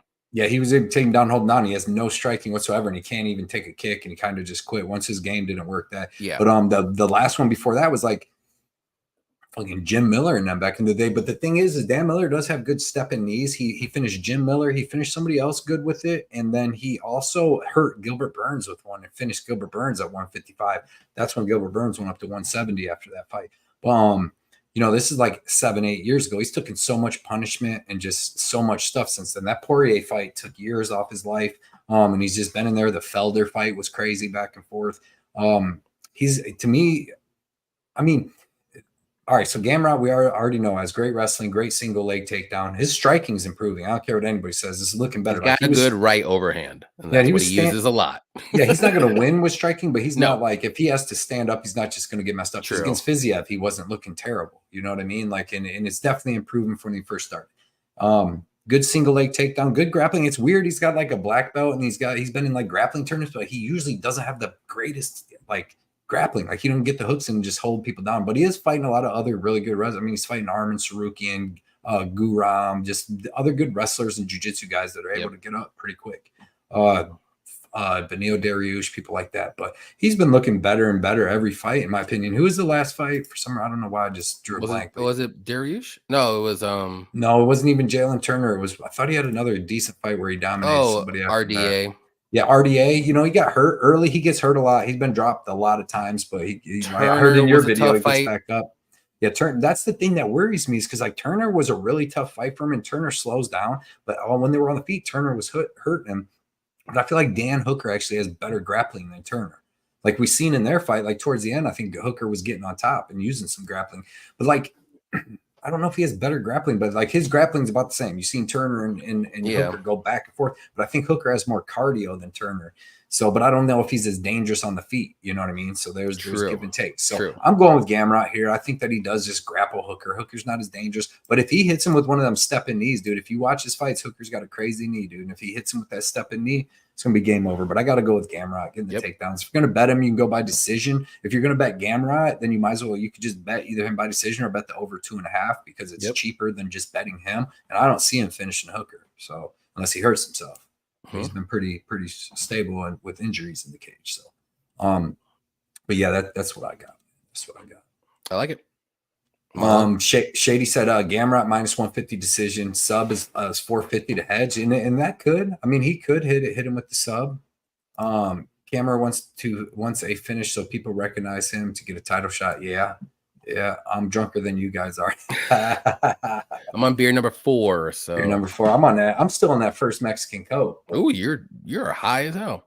Sipping. It's Wednesday night. That sugar's getting right to your blood system. Yeah, the good sugar too, cane sugar instead of that syrup, the pussy corn syrup stuff. Gamrot sub. Okay, Hooker by Shady Felder style decision. Oh, okay. Because yeah, that was a close fight when Hooker and Felder fought. Gamrot with no problems. Hooker takes too much damage. Yeah. Shout out to Mac Miller and Jaden Pineda. Yeah, Jaden, what up? Shout out Jaden coming out tonight. Everybody check him out on Instagram, man. He's got a great Instagram page with a great story and all kinds of cool stuff. You need to check him out. Jay Miller said, Cody, I hope you're using a no sweat on DDP. Izzy as a challenger, scared brother. Yeah, I'm not going to be betting DDP myself. I'm just going to watch that fight as a fan. I'm trying to stay away from a lot of main events, especially one like that where it's like, does anybody really know? We're going to get to it, but like clear paths, man. I don't know. I think both guys have a path to victory. For sure. Many paths. Just depends on which one you trust in more. What up, Tyler from 138 MMA, man? Shout out Tyler coming out and hanging out with us tonight. Just got out of training and practice, he said, man. Everybody check him out on Twitter, Instagram, and YouTube. If you haven't already, he's putting out excellent videos every week and all kinds of good information. So check him out. Let's see. I'd like to see Gamrot versus Islam. Yeah. Islam striking so good. Like Islam and Fedor, I think, are like the most best well-rounded fighters I've ever seen in my entire life. Islam is like, give me a chink in his armor anywhere. His striking's crazy. His cardio's crazy. His wrestling's crazy. His jiu-jitsu's crazy. What did you say, Cody? Huh? What did you just say? Don't you do that? You gotta watch yourself. You gotta watch yourself. That's an old 1800s phase, man. I'm bringing it back. I'm bringing it back. All right, I'm bringing it back. But yeah, dude. Yeah, dude. It's gonna be a good fight. This one though will be a crazy fight. Men's heavyweight division. Tuivasa versus Jared Zeno Rozenstruik. My first. Oh, this is the one I wanted. Yep. I am all over some Jairzinho Rozenstruik in this fight. I think he is the better technical striker. He is going to land on Tai all day. Power is there to knock out Tai. Tai has been knocked out, submitted in the last 4 fights. True that. And Rozenstruik has looked very good recently. I know he's 36 years old, but heavyweight, if you're just a straight up striker, 36 is like the new 28. There it is. So I'm going to keep this one short and sweet. I mean, Tai Tuivasa has a chance. He has got a puncher's chance to make this, get out of there and get a knockout. But, Jairzinho's only losing the guys that have crazy knockout power. Like who? Francis knocked him out. Was it? Who else knocked him out? I can't remember.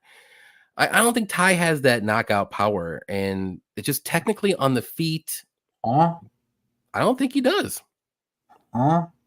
Tai, I don't think he has that knockout power to knock out Jairzinho. I don't think he will. So, going with Rozenstruik by knockout, probably in the second round, because Tai gasses every freaking time if this fight gets into the second round. Like, he gets sloppy, his hands are low, he's not all there, and Rozenstruik he has 5-round cardio. He really does for a heavyweight. So, I think and the power's there all rounds. Love it. I'm in love with Rozenstruik. Top 3 picks. I think he gets this one done. Second round KO, baby. Yeah, I'm old enough to remember when we called him Frozenstruik because the man doesn't do nothing. He totally switched gears, man. He's different.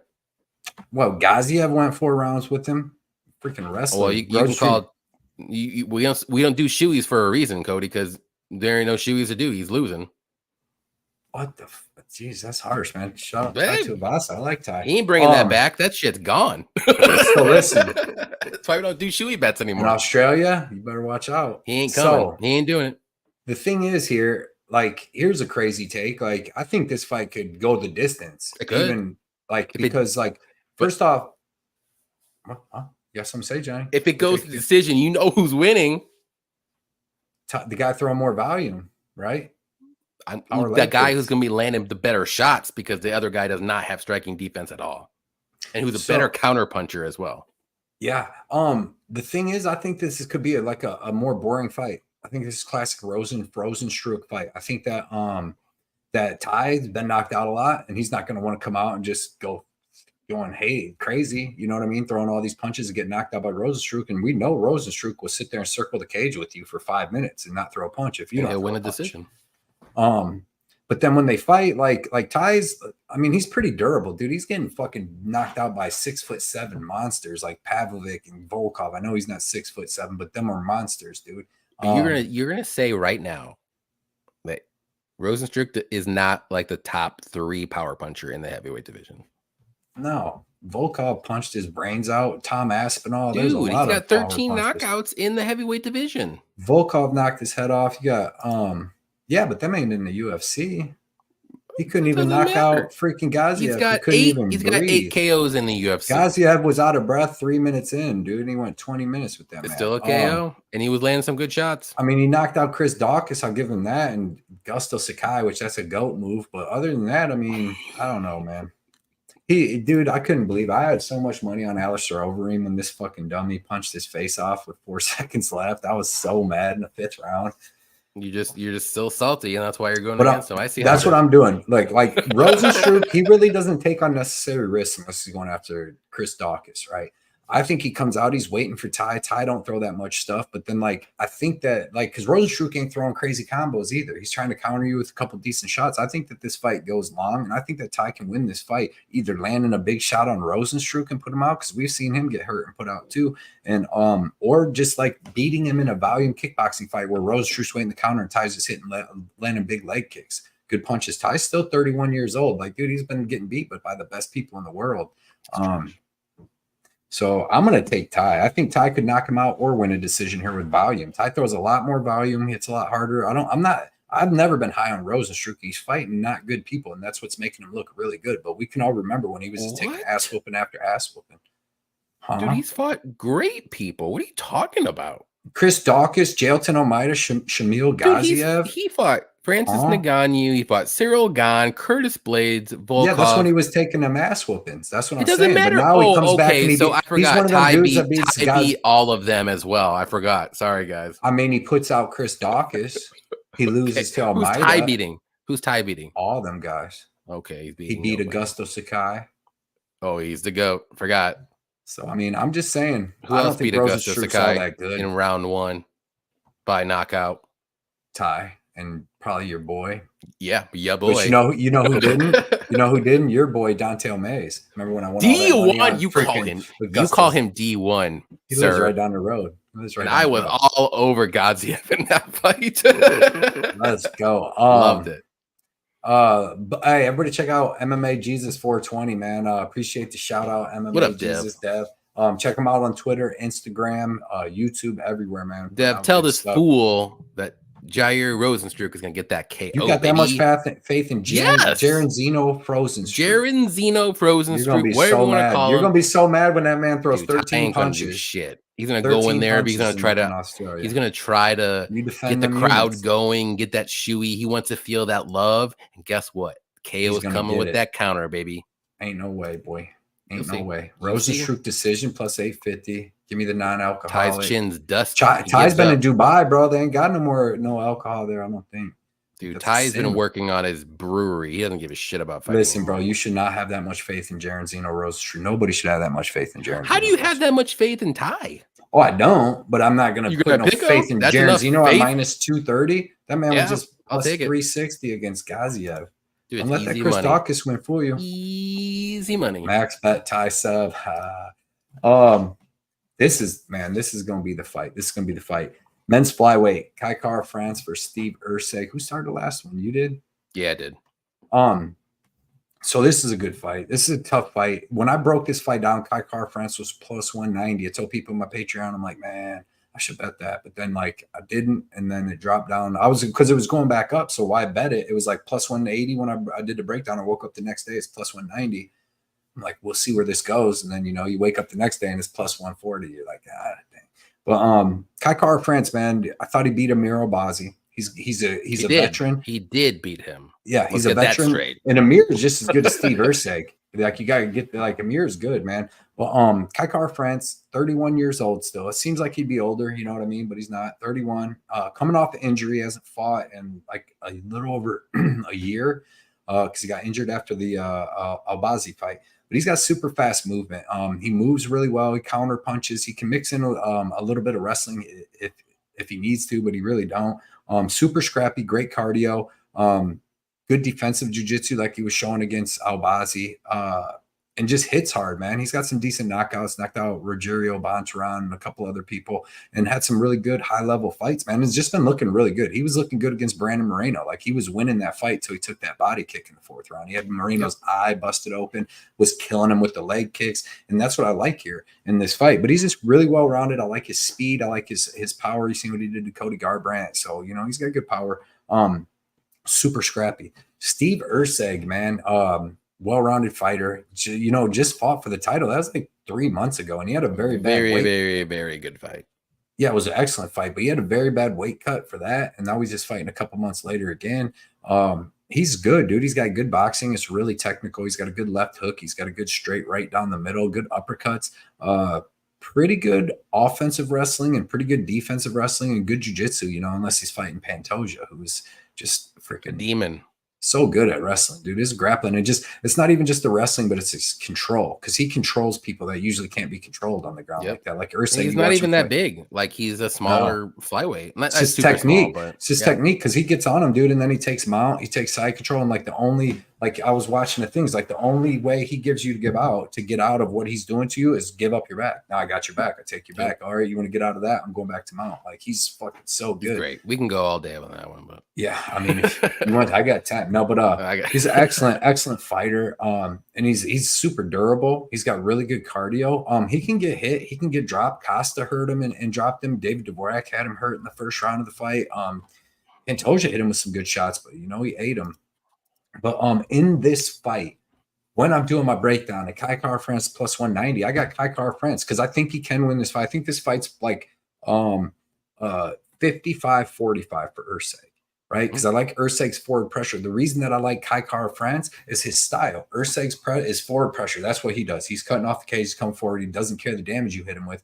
But the people he's been fighting, like Pantoja, Costa, Matt Schnell, these guys aren't moving. They're just standing in the pocket, kind of banging with him, you know what I mean, and trying to wait to grapple and do whatever. Where Kai Kara-France is going to be moving the whole time. So if Erceg's going to be coming forward, Kai Kara-France, I think, can hit him with big leg kicks and just keep moving and not get hit. And then when Erceg stands down, sets his legs down to throw hard, I think Kai can hit him good shots and just take off again. I don't think that Erceg is going to be able to out-wrestle Kai, really, because, I mean, I don't think his wrestling is just that great. And I think Kai's got pretty good offense, defensive wrestling. All the experience goes to Kai Kara-France. It's both almost home field advantage for both of them. Yeah. Take Kai Kara-France. Like I said, as the fight gets close to like a pick-em, it's like, man, I don't know. You get value on Erceg at that point. Because I think in the end, Erceg, like with his forward pressure, can win some rounds with that. But like I said, leg kicks, movement, all that, landed some big shots, countering. Give me Kai Kara-France by decision. Yeah, I don't hate it. I think this fight's very close. And at minus 230, Erceg earlier in the week, that it was just crazy. Crazy. Now, like you said, it's getting to the point where I'm like, Erceg's money line's not looking that bad at all now. I am going with Erceg. I just think he's going to have the grappling advantage. And I think on the feet, it's going to be fairly close. Like, sure, you can say Kai Kara has maybe better boxing. But man, we've seen Erceg have some very good striking. But it's just, to me, the edge, if you want to say the final straw is the grappling. I think he can get Kai Kara down. He's going to be about 4 inches taller. He's going to be the bigger guy in this fight too. So I don't think it's going to be too much of a problem. Kai Kara is very sneaky. He does have good submission defense if he does get taken down. We've seen it time and time again. But that's the thing. Like, if Erceg goes to his grappling, he takes the back, he's going to win the round. And then is Kai Kara going to be able to knock out Erceg? I don't know. We haven't seen Erceg get knocked out. We've seen Erceg take some good shots, but not get knocked down or anything like that. And another thing too, which I think is going to help him in this fight, is he literally just fought the champion, who is very, very good in my eyes. And not to put anything away from Kai Kara, but Pantoja is way better. And I think Pantoja would dust Kai Kara-France. And that was a very, very, very close fight. Erceg literally made one mistake and it cost him the whole fight. I don't remember if that's the fourth round or fifth round. One of those rounds. He made one little dinky mistake. It cost him the fight. That's how close it was.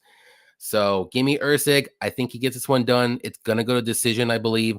I just think he's going to be able to at least control Kai for one round on the ground, and then he's going to win one of the other 2 rounds. It's going to be one of those close fights again, but I think Erceg with he's going to be bigger fighter, should be able to get that grappling going, should be able to control him. I don't think he's going to get the sub, but he should be able to win the minutes. Yeah, and it should be a good fight. It's going to be one of the funner fights, man. Yeah, I'm looking forward to it. Very skilled dudes. Shout out to I Am Saturday out in the chat, man. He said, bro, I just tweeted about Kai Kara-France getting robbed. He did. I had a bet on him, so you're going to be biased. I did too. We were all about it. I remember. I was in Columbus at my sister's. I'm like, man, I was so mad. I still won a little profit that night, but it was, bro, there's so many times. Kai won that fight. I want to go back through the year and just see how many times I think I got robbed. Not like just close losses, but like straight robberies, man. But yeah, shout out I Am Saturday. Check him out on Twitter, man. He's putting out good, fun information all week. But yeah, man, Cody messing up the money on this one. Yeah, I did too.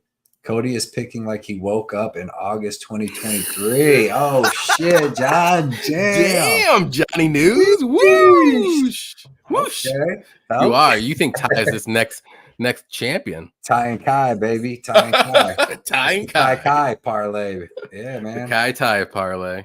He is, yeah. But dude, we gotta be honest though. Erceg, other than that, with Pantoja, and he looks that good because Pantoja just trying to grapple him the whole time. So when they're standing, it makes him look amazing. But he hasn't really fought no other good strikers. Costa hurt him. Dvorak hurt him. Matt Schnell's terrible. He is, you know what I mean? What's that prove? But Kai Car France is legit. Like he was beating Brandon Moreno. But it's the grappling. Like Erceg couldn't grapple with Pantoja. So and when he did, you saw what happened. It made him lose the fight. You like Erceg's grappling over Albazi's? You know, that's a close call. But also Erceg is way bigger than Albazi. Yeah, that's a good thing too. Erceg does. Maybe. If he takes the back, we've seen Kai get out grappled if he gets taken down, but he's safe. He's really safe. He does the right things. He's gonna lose the round. He's like, okay, I'm gonna lose, but I'm gonna be safe. We're good. I can see that happening in one round, and that's all he needs to do. Yeah. No, Ty is never gonna get cut ever. He's too much of a fan favorite, whether he wins or loses. He's gonna have to go on a Tony Ferguson run, and maybe he'd get cut. But I do think he's gonna get 5 losses in a row. Low titty Ortega. Low titty Ortega, baby. He's in the building. Said Erceg by decision all day. Okay. Love it. Dirty Reg. Shout out Dirty Reg too. Erceg by KO. That'd be wild. We're going to get this show in a 2-hour period. We got 9 minutes to finish this main event, dude, which is going to be a great fight. We got the men's 185-pound title between two of the best fighters in the world at 185 for sure. Who do you got in this fight? Israel Adesanya or Dricus du Plessis? I just want to say Steve Erceg is 5'8" and Albazi is 5'5". Facts. For Yuan's. Erceg's bigger. Trust me, he's bigger. Yeah, he's taller. Maybe not like a little thicker. Not thicker. I'm just talking like girthier. Size. A little girthier. Yeah. But still, it does play a big part in grappling. But yeah, this is gonna be another close fight here.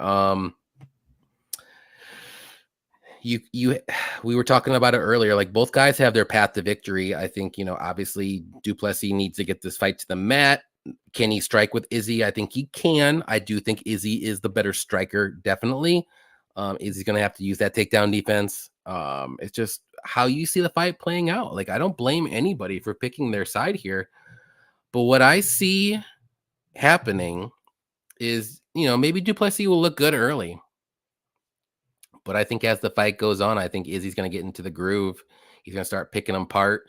Du Plessis does slow down a little bit. I know he got that surgery with his nose or whatever, and he looks better, but he's still sloppy as the fight goes on. Like he's very hittable. He's kind of rushes in and does one of these 2 punches things. With Izzy, you can't do that. Like he's going to hit you. It might not knock him out because du Plessis is very, very tough, very durable as well. But he's going to show on the face. He's going to get some, even in the Strickland fight against DDP, and I still think Strickland won, but I will say that. Just me. But very close fight, no robbery. I just think this is going to be another close fight, and I do think it's going to go to decision. I just think Izzy's going to land the better shots, and I do think he's going to be able to stuff the majority of those takedowns. Maybe not early, but I don't know if DDP is going to go wrestle heavy early either. So I think he's going to pressure Izzy. I think that's the right thing to do, but man, like Izzy's got very good feints. He's got very good knees. He's got very good leg kicks, very good high kicks if he has the distance to do that. It's a bigger cage. He does circle the cage very well. He's got pretty good takedown defense too. If he is taken down, he's always safe. He always works himself back up. And man, I just don't know if du Plessis is going to do enough on the mat to win. I don't think he's going to do enough on the feet to win for sure. But if I already think he's not going to win on the feet, and I don't think he's going to do enough to win on the mat, I'm going to go with Izzy. Now, this is like I said, don't blame anybody for picking DDP. It could go totally 3 or 4 different ways, but I think Izzy gets his belt back. He also is like undefeated challenger. I will say, if you like stats. So he's never lost when he's a challenger to get the belt. But yeah, I mean, he's at home kind of basically because Dricus isn't. It's just, I don't know. I think this might be though. Is he at home though, he Johnny? could be. Izzy is at home. Or either one of them at home. I mean, it's closer to Izzy. Izzy. But Izzy. But yeah, this is, like I said, close fight. I think either way you look at it, it's gonna go to decision. So any overs in the spot, I love the overs, but give me Izzy to win. I think he wins a decision. It'll be very close, 48-47 type. Yeah, man. I don't hate it. That's a good breakdown. You see, man, when I started, that was one of my second paintings I got next to the Tyson, is that Izzy one up there. He's a great fighter, man. He's got really good fight IQ. He knows a lot about the game. Like if you listen to him on Joe Rogan, like he watches all the fights. He does tape and stuff like we do and all kinds of stuff. And he just really loves the game.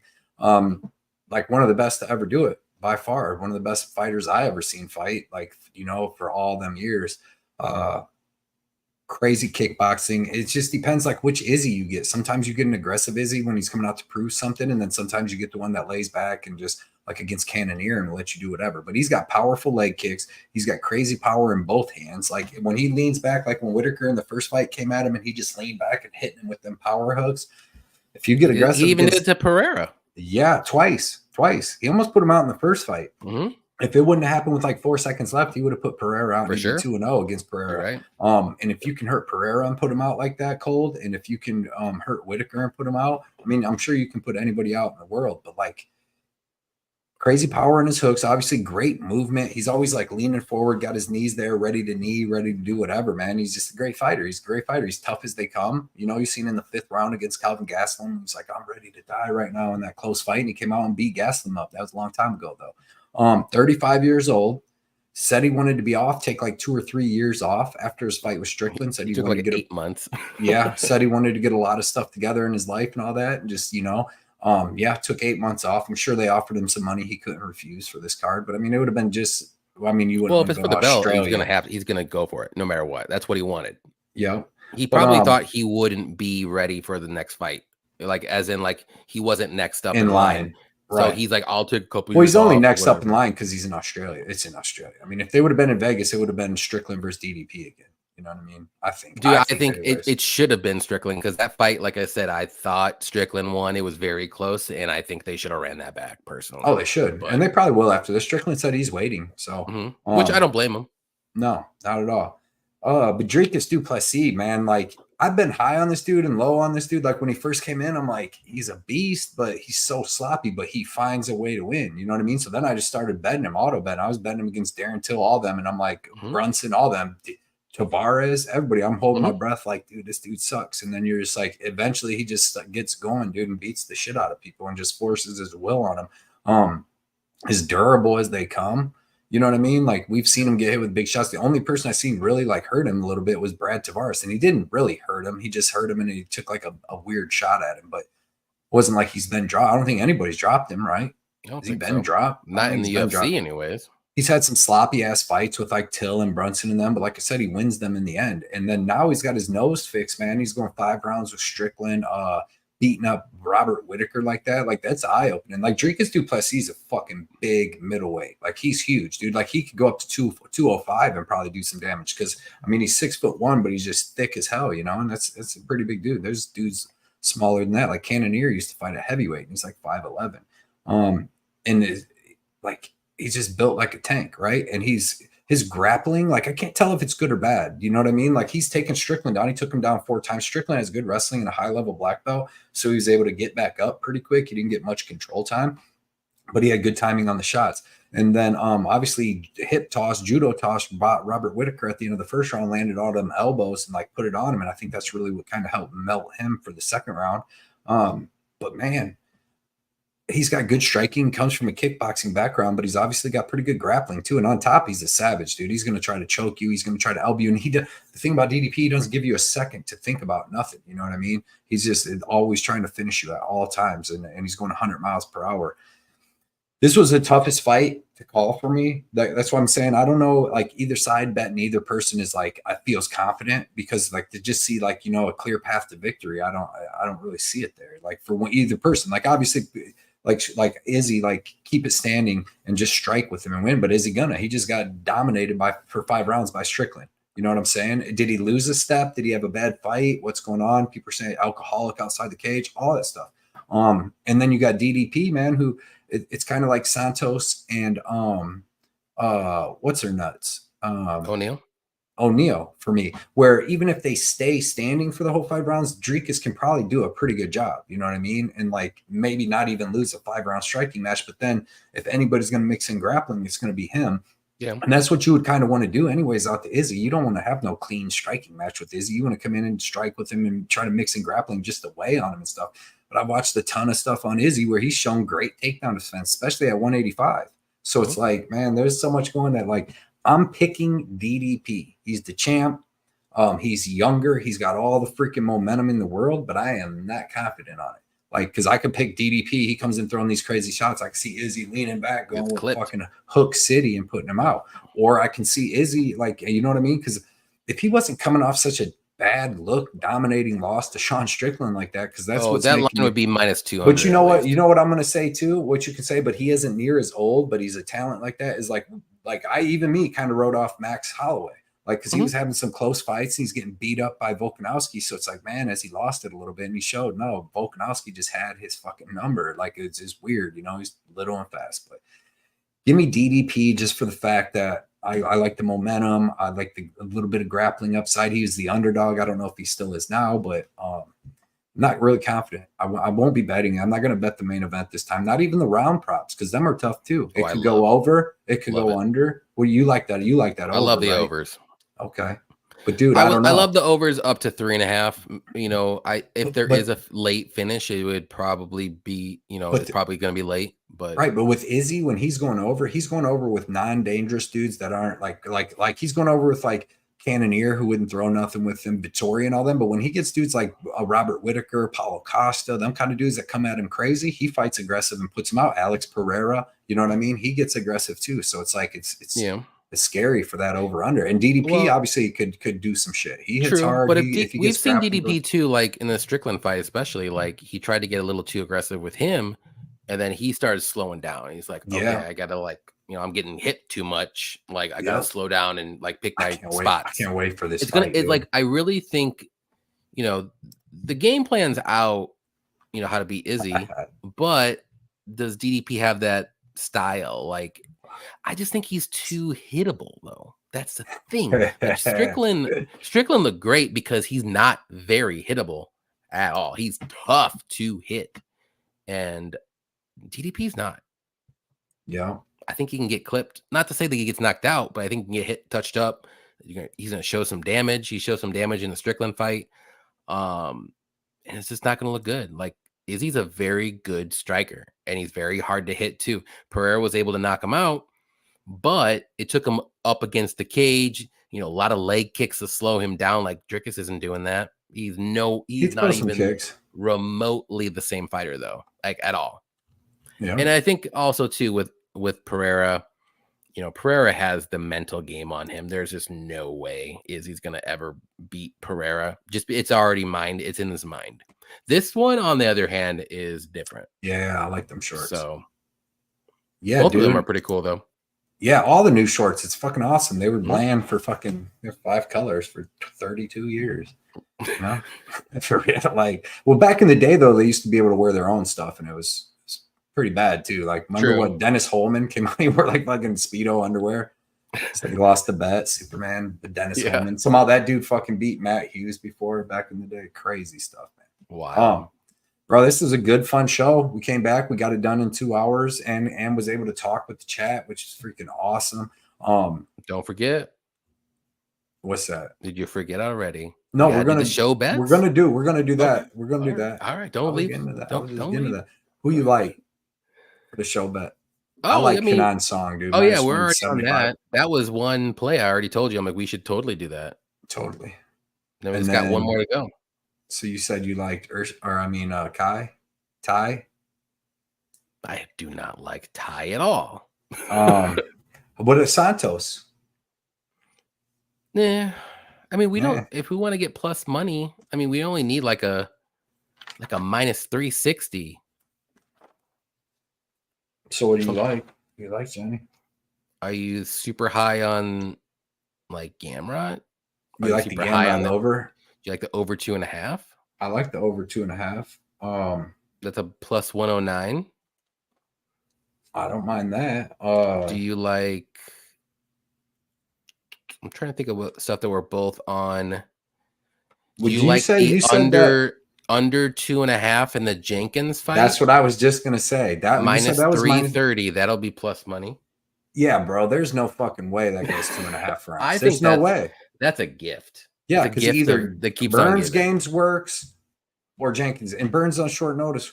Huh? Like, how does that even happen? That's fine. Like, yeah, that's crazy. It doesn't make sense. Oh, so let's do that. Let's do that one. Jenkins, so we got. Burns. I might have that as a bet. I might have that as a bet of my regular bets too. I don't care. I already have because Song in a bet too. But I am too. But I'm running Song. If you guys want to, if somebody wants to bet Song down like that, I'm betting them up. Oh, whoa! Mariov's in the house. $20 dono. Let's go, Mayrobs. Go. Good to see you back, man. Like I said, this was a good show. Did everybody enjoy the show? What kind of likes you sitting at, man? I thought this was a fun show. How many likes? We better have at least 75 to 80. At least. Yeah. We have 461 live viewers right now. We have 50 on YouTube and 413 on X. I want to shout out to X and YouTube, man. Everybody that's hanging out, hitting likes, doing all that stuff, and just talking fights with us, man. I feel like this is one of the funner shows. Most shows don't interact with the chat that much, so it does take a little longer. I'm gonna timestamp this though. I'm gonna start timestamping them. I'm gonna be creating a bunch of content coming up because I'm gonna have my surgery. I gotta have a surgery here in like 3 weeks, and then I'm gonna have like 6 weeks off. So I'm gonna start doing a bunch of content. I don't know if it has to all be betting. I can do like fights that just they announce and give you like an early pick, early lean on them and stuff like that or something. But I'm gonna be sitting at home bored. All right, put it up in the chat. This is gonna be the easy money parlay. There it is. I love it. That's easy.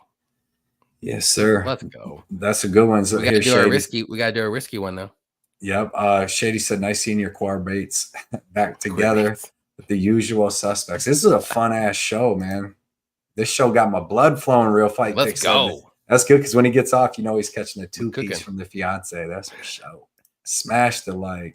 Burns has a pot. Yeah, but bro, they couldn't get Dan Lozon. They couldn't find Dan Lozon or what was one dude? Jason Guida. None of them dudes was available, man. They have everybody's little brother on this card. Burns, freaking Tafa. Who's the other one? There's Reyes. The worst brothers. If anybody wants to go look up a crazy fight from back in the day, go look up Spencer Fisher versus Dan Lozon, because that was bad. Because Spencer Fisher was like a Militech fighting dude that was from Iowa and just tough as shit and well-rounded. And then Dan Lozon shouldn't have been in the UFC. He was just Joe Lozon's little brother. Instead of Spencer Fisher really just knocking him out, dude, he just beat him up like bad, like a little brother, and just kept doing it for the whole. It was crazy. That was probably 20 years ago. Shout out Spencer Fisher. That dude was tough as hell back in the day. Let's see. I want to shout out everybody. Johnny, did you freeze, bro? No, I'm good. I'm looking at the stuff. So Santos by sub is plus 600 now. Let's do it. You want to put that in the parlay? Yeah, you say you was on Tafa, right? No, you were on Walter. No. We could do something like him by decision. We could do Carlos Prates by decision. Prates by decision. That's wild. But I like it. I like it. It's wild, but I like it. It's risque. It is. Now, what about Tom Nolan by KO? That's pretty sharp. You think we could fit that? Think we'd get that one in there? That's what the one dude does a safety parlay, and it's 2 minus 800s. Who's that one dude again? 0.5 units to win 0.05 units. 0.05. Beacon, dog. My safety parlay this week is Tom Nolan and Jack Jenkins. Let's go. I like it. I think let's go with Santos sub We'll get a little crazy. We can get a little safer in this one. What's a good safe leg?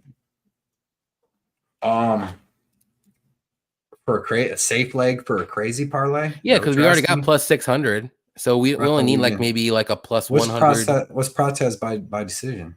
Thought you want to get crazy. All right, let's see what we got. Freaky crazy.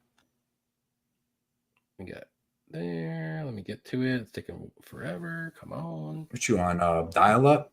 Yeah, dial up. Plus 275. Okay, so they're together 25-25 plus 25. Let's do that. I like that. So Prates by decision and Santos by submission. Yeah. Do you like the Prates one? If you want to do something different. I mean, it's not bad.